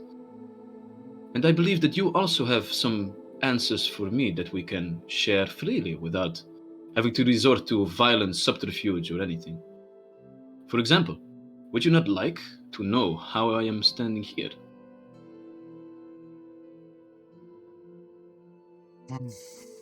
Through talisman. Magic. Grakal looks over at Allison. Grakal already answered. Now kill. Why would you give us this information? Why would you just lie to us about this? Put us on a straight path to win this war. Why can't we trust you? Why wouldn't you just deceive us already? That is a good question, and you can distrust all my answers all you like, but are you not a tiny bit curious at what I have to say? What are the things that you would like to hear from us in that case? I would like to know about you. The pack, yes. That is what you are called. That is what you call yourself. Yeah. You see, I have battled with the fake creatures of the Siri court for a very, very long time. All of us have. We know them quite well, but you are wildcards. Stepping into this onslaught with which you have nothing to prove, nothing to gain. I am intrigued.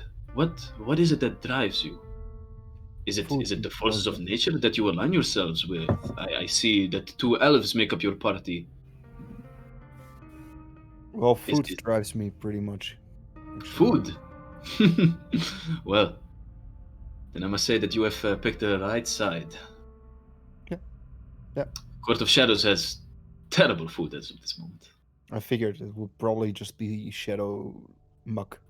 The Shadowfell doesn't really allow for very extravagant foods, but then again, life is a messy thing. I I myself prefer the state that I am in now. What do you want from a Primaterial plane? What do I want? I have nothing to want. I but follow the orders of my king. Do you know what he is called? Do you wish to know? We gave you Again, one answer. What then? Tell me, what? As he begins to just walk along the table, his long fingernailed fingers, like just treading through the different talismans that were being created, some already done, some halfway through, and he just flicks a couple to the floor as he walks by, at which moment you also hear the roots, the being that you are now walking inside, the roots of this temple itself begin to... It seems he remembers me. But I will give you the name of our king. I can do so freely. It is not a secret. It is just easier for you to know through me, I believe. Why? What does he want with the Primaterial plane? We don't care about names. Like, why this war? Very well. If you wish to have the answer to that question, again, I am here to trade information, not just freely hand it out. I am a businessman, of course. You want to know something about us? What do you want to know about me? What drives you, young elf? Why are you in this? Why are you aiding the Fae? Are you let me not put words in your mouth. Why are you here? Why are you doing all of this? Why are you risking your life for them? If there's a side to pick, why pick death over life? Let me guess, you are here combating at their side to preserve the balance of the world. Is that it?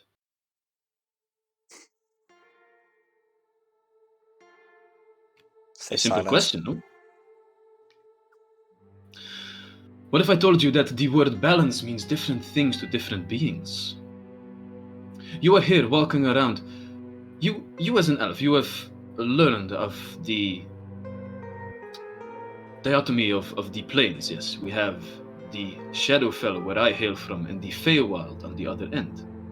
Both must exist. Both must exist to maintain balance in this world, yes? We have the life-giving force, the beauty, the wilderness from the Feywild, and we have the death and decay and the evilness of the Shadowfell. This is what you have learned. But if true balance were to be made clear in this plane, then ask me, why do we allow all these Fey creatures to walk around? Why do we allow all of these beings to pulse with life and their force from our plane? And why are we shunned? Why are the Darklings shunned? Gurkal walks up to him as he's talking and just pushes him in the chest. Shut up! Your words are boring. We do not care for sad Darkling tale. You know why Pack chose this? Pack loves to hunt. You are fun prey. And we shall find you and slay you. Is this all there is to it? And your king, Milk Drinker. Is this all there is to it? Is it just for sport? And he looks around Gurkal into your eyes, Ellison. Like are you serious? And Gurkal turns around with him. Hear that, King Milk Drinker? Because I do not think Darklings drink milk, even if they are soft. Tell me one thing. You guys like the darkness. Why not go to the Underdark? There are no fake creatures there, at least very few. That is a grand misunderstanding, excuse me. He picks up one of the other talismans. By now you must have realized, and he pulls his finger towards it as the small bat-like wings open up and the scripture becomes apparent again.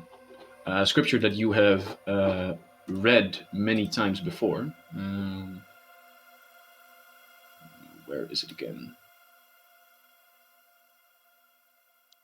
I don't have the. As he says that, I stayed. Just as there's a balance between life and death, between the Fae and the Shadowfell, Feywild and the Shadowfell, so is there here on this primaterial plane. Well then, if you really wish to attain this balance, then let my people have a place as well. Here, read it. And he tosses the open talisman towards you. The bonds of light be undone. Let shadows take its place and claim your seat at the court of shadows. We do not wish to live in the darkness, young elf. The darklings have been banished from the Seelie Court a long, long time ago. They wish to return to the light. And through our king, they are allowed to do so.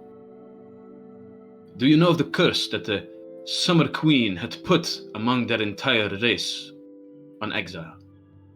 Every time they would step into the light, it would not only burn them, they would drink up all of this light, all of this energy, until their entire body would wither away in a matter of minutes. What do you think it would be like to never be able to walk in the sunlight again? To never be able to see the things you love again? My king. I will answer your question now, what this is all about. My king has replaced the burning light within them with the cool dark of his embrace. And through it, the darklings can once again step into the light. We are upholding balance. You put egg under giants. Make them bad. You did bad things. You are a bad person. Another question. I've given you one answer. You have given me one. If this is the second question, I will answer. And I can. Do not be worried. Then I require another answer of you. What is it that you seek to attain by attacking us? Me? Do you wish to preserve the status quo, to keep the darklings from walking into the light once more? Is that all there is to it? I come to kill shadow monsters. I know what you are here for, that is made apparent. But what about you, Eladrin, standing there at the back, all scary and red-like? What about me? What do you want? Why are you doing this? You don't strike me as mere mercenaries for hire. Well, you attacked the Fae, didn't you? All we did was protect. Well, if we really want to gaze backward, we were the ones attacked first, when the Summer Queen banished our entire people. Then tell us, what did they do in order to be banished? An answer that even I do not have anymore, because it was stripped from the records by the Summer Queen herself, never to be spoken of again. But even so, even if their great-great-grandfather might have been a terrible man, should an entire race be held accountable for one person's actions? There are multiple places on this plane where connections between the Shadowfell and the primaterial plane hold. They hold peacefully. Why is there need to wage war when there is peace are not already? Young elf. They do not exist peacefully. They are hunted down and close wherever they go, because nobody will allow the darkness from the Shadowfell to seep in. Your people want to return to the light. They do. Then why make the primaterial plane a dark place if you want to return to the light? There should be another way then, right? One question at a time. Again, I still have not gained a satisfactory answer. Why do you do what you do? We will. Crystal, you wanted to say something? No. Just because we do. We will speak to Summer Queen for you. If You you will wish. do what now? If what you say is true, and it is ancestors from long ago, then deeds may sting you, but not so bad. We can speak to Summer Queen. We are great warriors. And he looks over to the knocked out Darklings. Perhaps we can do better for everyone if you are not cursed. I can kill all of you, but Rakal will get bored. And I will kill all of you. Rakal's dead serious. You do not understand the grudges of the Fae, my young dragonborn companion. But if you do not have any satisfying answers to my questions, then I do not see any more reason to stay here and share mine. You have hatred. One more thing. If Gurkal may, before you leave. I walk up to him slowly, kind of respectfully. You're gonna punch him, aren't you? No, I'm not gonna punch him. I attack him with my axe. Oh. All right. Yeah, Go ahead. He's gonna leave. So fuck him. Well, go ahead and make an attack roll. And also, Gurkal doesn't really get the concept of if that was a bluff. So that is a really good roll. That is a total of 32. 32. All right. And as you walk up to him, he gazes at you, and as the weapon strikes through his visage, as a whisper on the air, the only thing you can still hear is, "What a waste." Ding, ding. And the talisman falls to the ground lifeless. Carl, this was one of the only options and opportunities we had to make peace. Why did you do this? He was going to leave because we did not answer. Then why didn't we give any answers that he liked? Because you know enemy. They are enemy of thinking and speaking. Everything we say will be making them stronger. Better not to say anything. But we know only way of peace now. He told us. Must undo curse on Darklings. Then war ends. Everyone happy. No Darklings live who have done bad to the Fae Queen now, what the Darklings have done. Yes? Yeah, sounds like a pretty good plan. And if no peace, then maybe we do not help Fae either, because they have means to end war, which is forgiveness. Yes?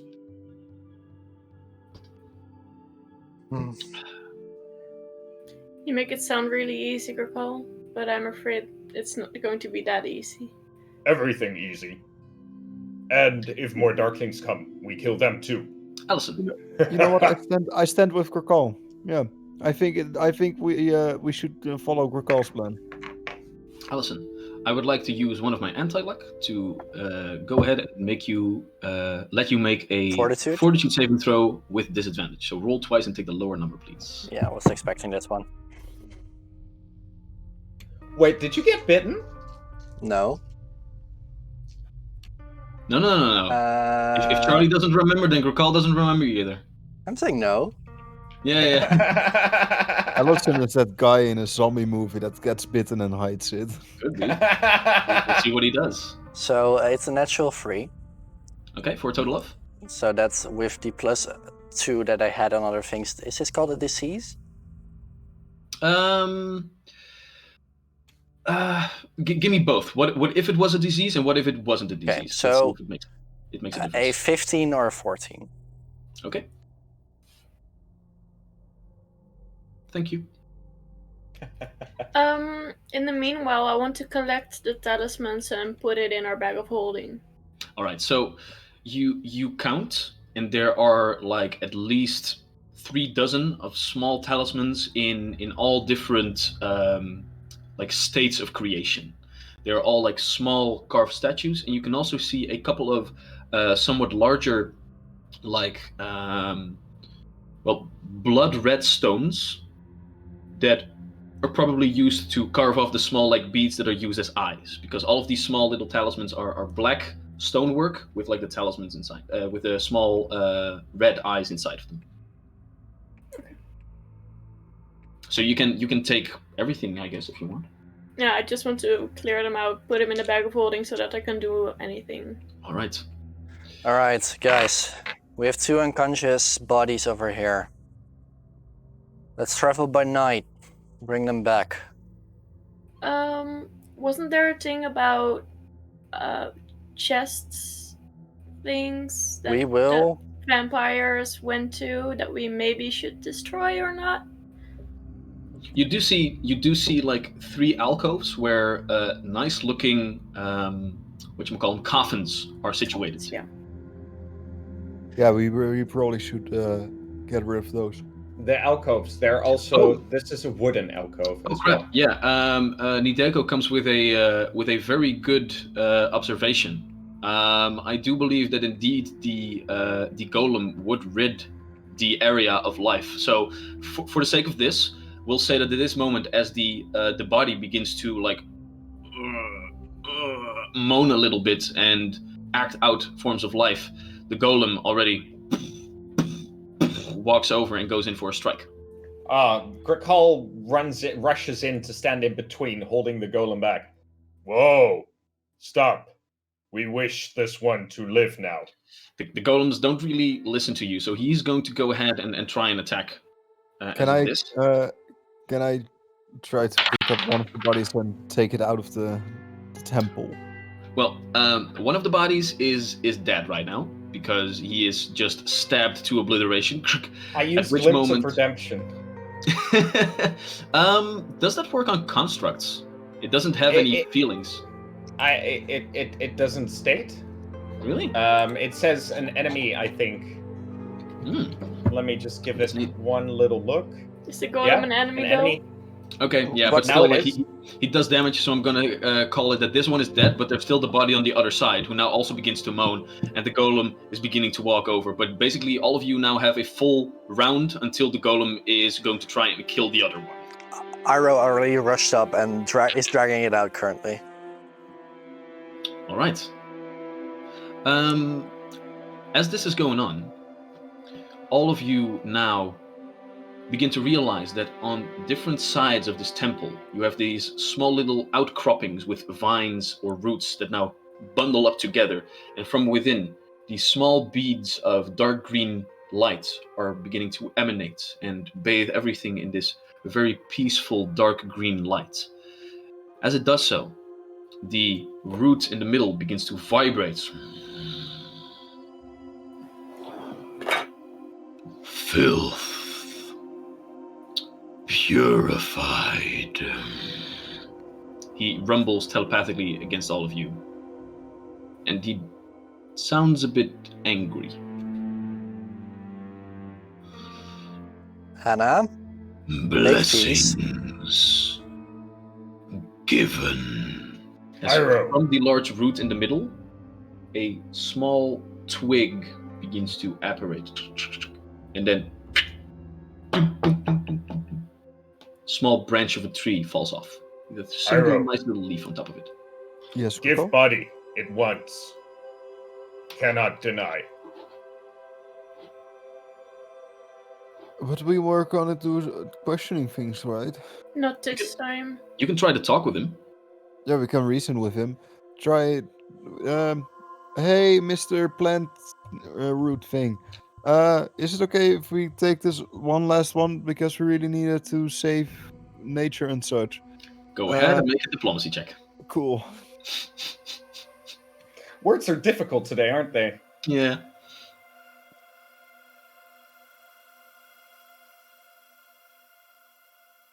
$28. 28. A low rumble fills the entire temple grounds.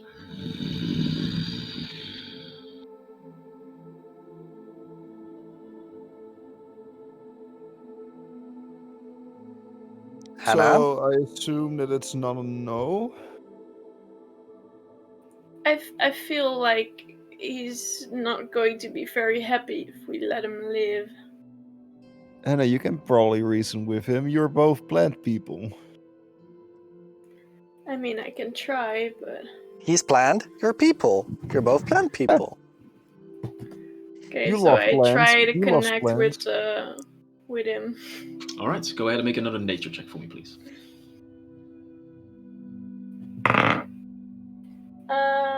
That's 29. 29. All right. This time around, you walk up to the large root in the middle of the temple as you begin to realize that while you just take a moment to breathe, things are very much still happening around you. You walk up to it, you touch it, and it seems that this time around the connection comes a little bit easier. What would you like to say? Okay, so hear me out. Thank you for your help. We really appreciate it, and if we ever can do anything to help you again, let me know. Through nature, we will come. But for now, this guy that's still alive but unconscious, we kind of want to question him to try to get to know more about why he's doing this. If you want us to get rid of him after or get him to go to another place, you can tell us. But we appreciate it if we can let him live. Go ahead and make a diplomacy check for me. I want to add, if you don't want that to happen, I totally agree. And One for yes, 2 for no. Yeah. Oh. 13. 13. Do you have a hero point? Nope. Right, so as you say this, a different image comes to you. It's not really words as much as this like feelings or images, but the best I can translate it would be splinters must be pushed out. And he's getting a little bit how do you call Agitated. it? Impatient and agitated. Yeah. Like he did leave like a nice gift like of a branch for you, but then he basically wanted to, now that he is freed once again, make sure that he rids the rest of these individuals. And you guys are now like, no, we want him. Okay, then you better get the heck out of Dodge. I want to ask one more thing. Yeah. First of all, I want to tell the pack that he kind of wants him dead or gone, like long gone. And I want to ask the root guy. Mm-hmm. Do you want us to get rid of the coffins first? As you say this, roots to splinters. As you can hear from the different sides, the roots begin to twirl over all of the coffins and just begin to squish them, and nothing but splinters and dust eventually remains as they pull them underground. And once again, there is nothing left but empty rooms. Aro, you get him out. Kirkal, maybe help him. Yeah. I will investigate this area together with Hannah as she is keeping this tree happy. Alright? Sounds gross. Yes. Hey, you're the nature lover here. Keep the tree happy. I'm sorry. All right, so We'll see you outside. as you guys make short work of this area, the things that you do either way is get all the talismans in the bag of holding. You don't have enough room to get all of them in right now. You already have like a tent. This is like a pile this big that you would put in the bag of holding. Like you can like try to take a lot of them with you if you want. We don't. We don't need that many talismans. We can destroy a couple.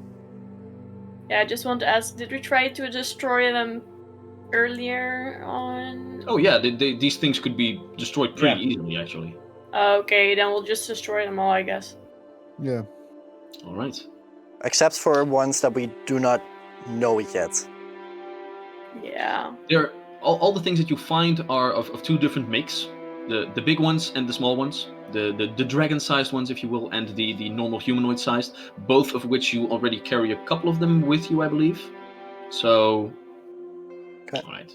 So for the sake of pacing, we'll say that the talismans in an array of different manners are destroyed and made short work of. Then next to it, the small branch that lay before you is picked up. As you take a look at all of the bodies that are left behind, you also find one point of interest, and that is that the staff of the priest that had gotten away first, the one that was all the way in the back with Count Fairwind, seemingly had a nice little magical aura on it, which might be a good thing to take with you. So we have like the small branch that is what was given as a gift, and the staff. So those two things are at least magical with like your array of cantrips that you can detect magic with. So those two are brought along. Next to that, what else would our party members like to do in this area? I would like to close myself off for a little bit, away from everyone else, and examine a particular wound that I have. All right. Go ahead and make a medicine check for me, please. 26. 26. All right. You get yourself away, get a nice small mirror out that you will use for a plethora of purposes. My hair. And whatever. And begin to examine the large but now obscured by your cape bite mark that is in your neck. There were a couple of teeth that had sunken in by the large vampiric being that was the buffed up Count Fairwind.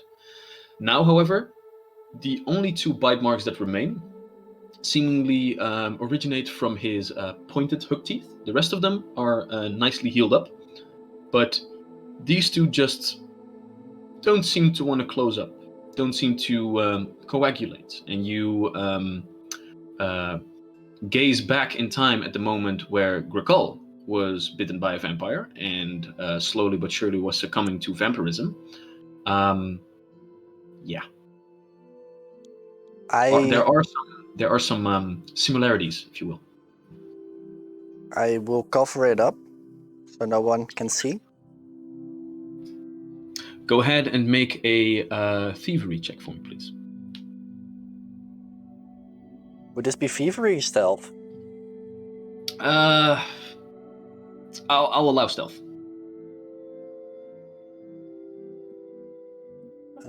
That's a 30. Okay, good to know.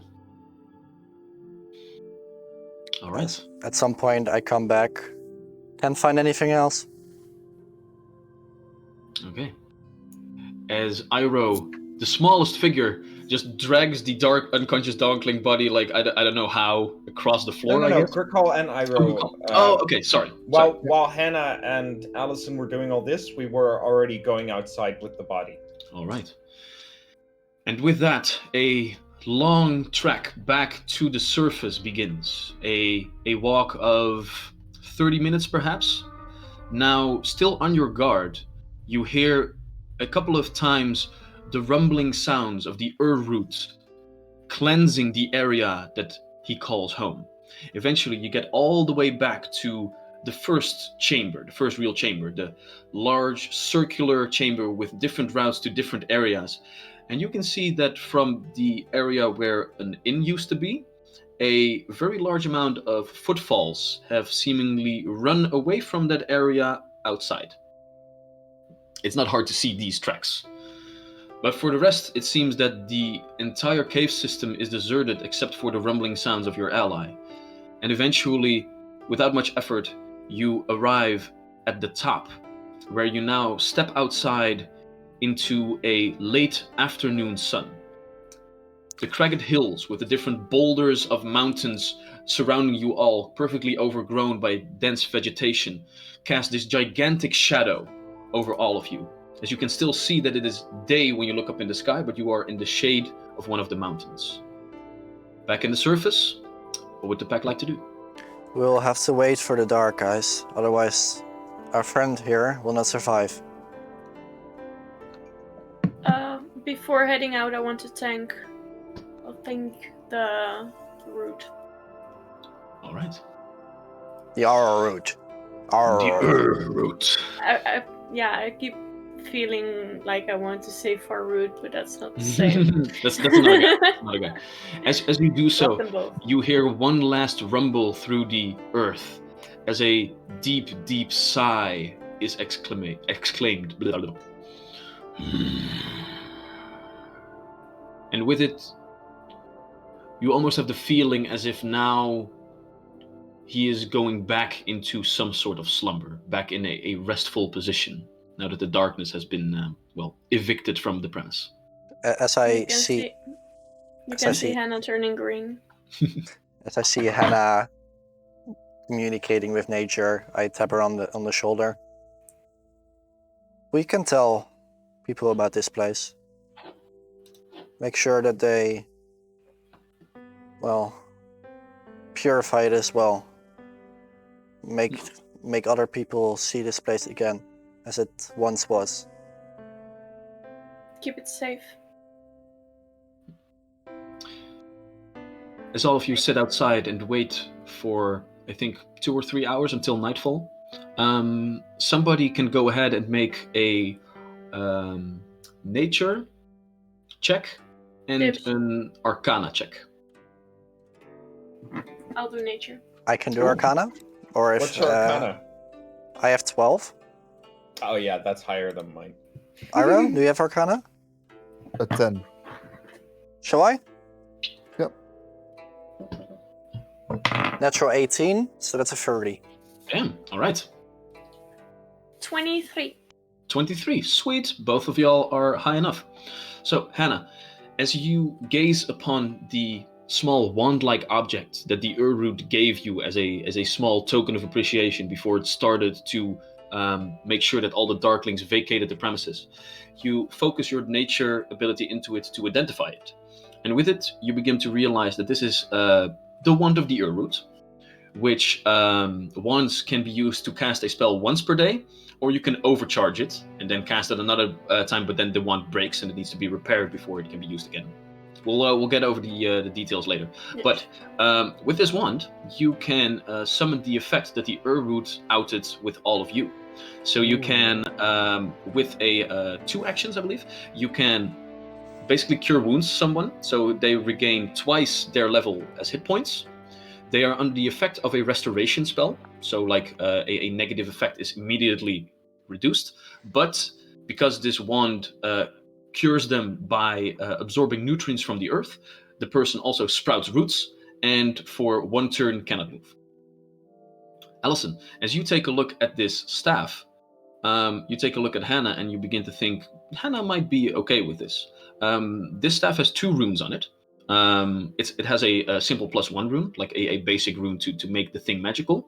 And then it has a pretty powerful rune on it of spell empowerment, which basically turns the weapon into a spellcasting focus and increases the spell attack bonus and DCs for every spell cast through the focus by 1. Yeah, So that's very nice. I thought that was not a thing in Pathfinder. That's great. I made it the thing. Nice. I look at it. Hannah.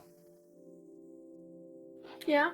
This I'm not sure how attached you are to your current staff, but I think this one, might be a little bit more of your liking.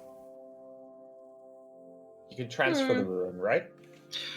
But a staff can't have multiple overlaying enchantments. Like the Staff of Hannah already has the Fire Staff enchantment, so it can't have also this on top of it.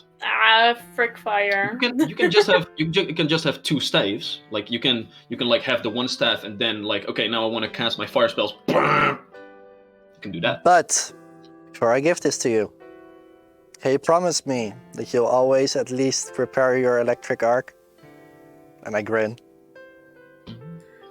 Well, I can't promise anything. Here, take it. Give it Alright. give it a twirl. Oh, one thing. And I take your older staff and I remove the mistletoe from it and I place it on top of the new staff. Nice. Fair. Thank And you. now the oily black wood doesn't seem all that alien anymore, as the mistletoe is placed on top of it as a nice little trinket. All right, it's about getting dark. Let's move out. All I right. say we go into woods, ask him questions, then let him go. I think it would be a wise idea to take him back all the way. I feel like the Fae might want to have a little talk as well. They might have other questions than we do. But you wish to make peace, yes? I do. Gesture of good faith. Let him leave alive. Gesture of good faith would show him that the Fae don't always mean harm. Yes. Bringing him into Fae society right now, talking of peace, and afterwards letting him go with a particular message, that might look good. Yeah, we might look weak if we let him go now. Okay. Good. Yes. All right. Hannah, you're really good at cuffing people. Can you cuff him? Fine. Not that I enjoy this. You're very So go good ahead at and roping make people a. down. I'll allow survival. Technically, it should be thievery, but Oh, extra 20. oh dear, that's something. All right. You get out a piece of rope that you used many times before to tie Allison, and this time bind the hands and feet of this darkling as Grikal and Iroh put them over his shoulder and begin to traverse the mountain downward. And I won't let you all roll checks for your journey, because as soon as you are walking down the mountainside, through the trees, and eventually see the curvature of the mountain go flatter and flatter and flatter until you once again are at the hills and valleys of the cragged hills, the grunting on top of your shoulders begins to get a little bit louder. At which moment you can hear his eyes go open again as he begins to speak some faltering words in shadow speak as your new companion is regaining consciousnness. What do you do? Can you let him down for a little bit? Grikal puts him down. Just drops him. All right, so with that, he falls to the ground. And with that, he is completely awake. Forstada. I take out a comprehension elixir. I toss it in his mouth. You try to. Yeah, Like, I mean, he's what the not- hell? he's not going to just let the enemy feed him some poison. Well, he's very tied up. Yeah, I'm not sure. that's not Yeah, how but he's- mouths work. He can still like bite and stuff. He's just like he's not opening his mouth. He's like To hold his nose. Grikal, can you help him? Can you speak our language? He's not opening his mouth. Like Allison is at the ready with poison. Grikal holds away the vial. He's not sure this is... Why are we... Can you speak our language? Grikal says as he pushes away Allison's hand. All of the priests of the Crescent King learn your language, yes. Apparently, I And you didn't need say it. I rush into things, Grikal says as he looks over to Allison. Fair point. Point made. Why have you taken Sorry. me? As we did not want to kill you. we want to embark on a quest of peace.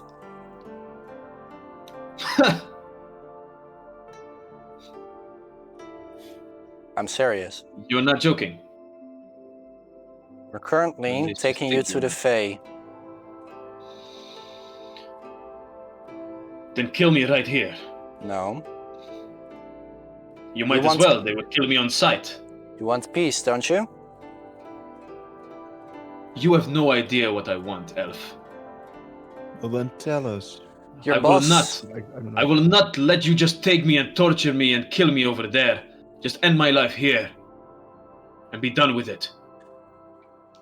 Your boss told us that he wants to return to the light. Is that true? I don't care who told you anything.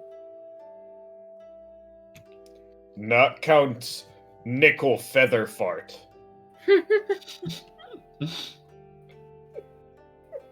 Who? Your boss. Nicholas. Niktos. Niktos. I'm sorry. Yes, is what I said.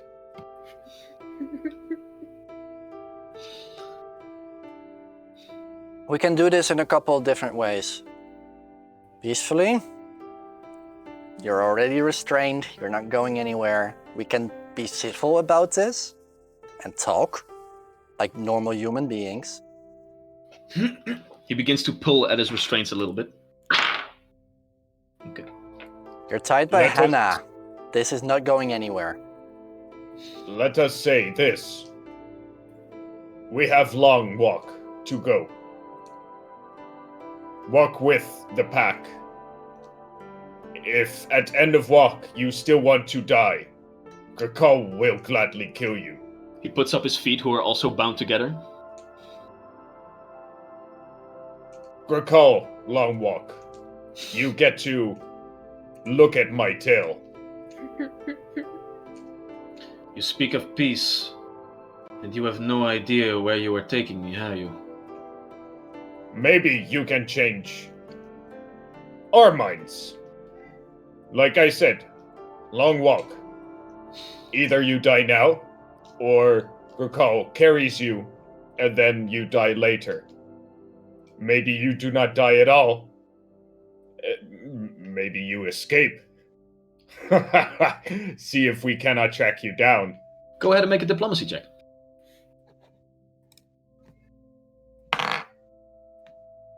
It's a natural 20 and it's my first session. Fine. Let's see how well I can use this borrowed time. So I will walk Grakal with you for now. picks him up again and slings him over his shoulder, giving him a good view of his tail. My legs work fine. Yes, but Grakal not trust you yet, and Ah, come Grakal's on. good. We have a couple I of have- days to go. If you behave. I have a large wound in my abdomen, and it's pushing against your full plate. And I will tend to it shortly. This is... Oh, for fuck's sake. And that's where we'll end today's session. All right. All right. That was fun. With a conversation with a vampire lord cut short, quite literally, a couple of nitbits of information are scattered around the party. The Can I- Darklings just want a place to stay. But why are they then plummeting everything into darkness? Yeah, Questions I for think they're like draining the light out of. But anyway, so can I just say, Nicole Fairfart, Mm-hmm. that guy, he was pushing all my buttons. I could not. I held back. Like, the amount of time I let him talk as Grakal was so long. I was so patient. He is a bit of a bastard, as is the way of the vampire, of course. Nah, he's not a bastard. He's more like he's that rich kid who thinks he's really cool for being rich, but nobody cares. You're a dick. You know what? Let's use it up before we sign off. Allison, go ahead and make another fortitude saving throw with disadvantage, please and thank you. I'm sorry. Boy. I'm insulting Well, his characters, and he makes you roll for this now. No. I was just thinking, like, we can save this for next time. We might as well just use it here and be done with it. I think my elixir would have worn. Is it at the end of the day? This is like a half hour up, then Yeah, like this is like during your long rest, basically. Okay. So it would So be- natural 7 Mhm. plus 10 in that case would be 17. Very good to know. Thank you very much. All right. Sounds like a fail, bruh. And as Sounds another so batch of vampirism might be underway, we will sign off for now. Thank you so much for watching, all y'all. I hope you liked our little adventure. And next week, we'll see what this new companion of the pack has to offer in, communications. Yeah. For now, follow us on social media, where like the runes that this guy just found are also shared. So if there are any Pathfinder 2nd Edition players among us, go ahead and use my runes and all of the different stat blocks that I put out on all of our social media, and bash me for the bad design, because that is the way of the internet. In the meantime, enjoy the last hour of your weekend. We hope to see you again on Friday, when Max will be playing Legends of Runeterra, and we will lay down some cardage with a League of Legends themed trading card game.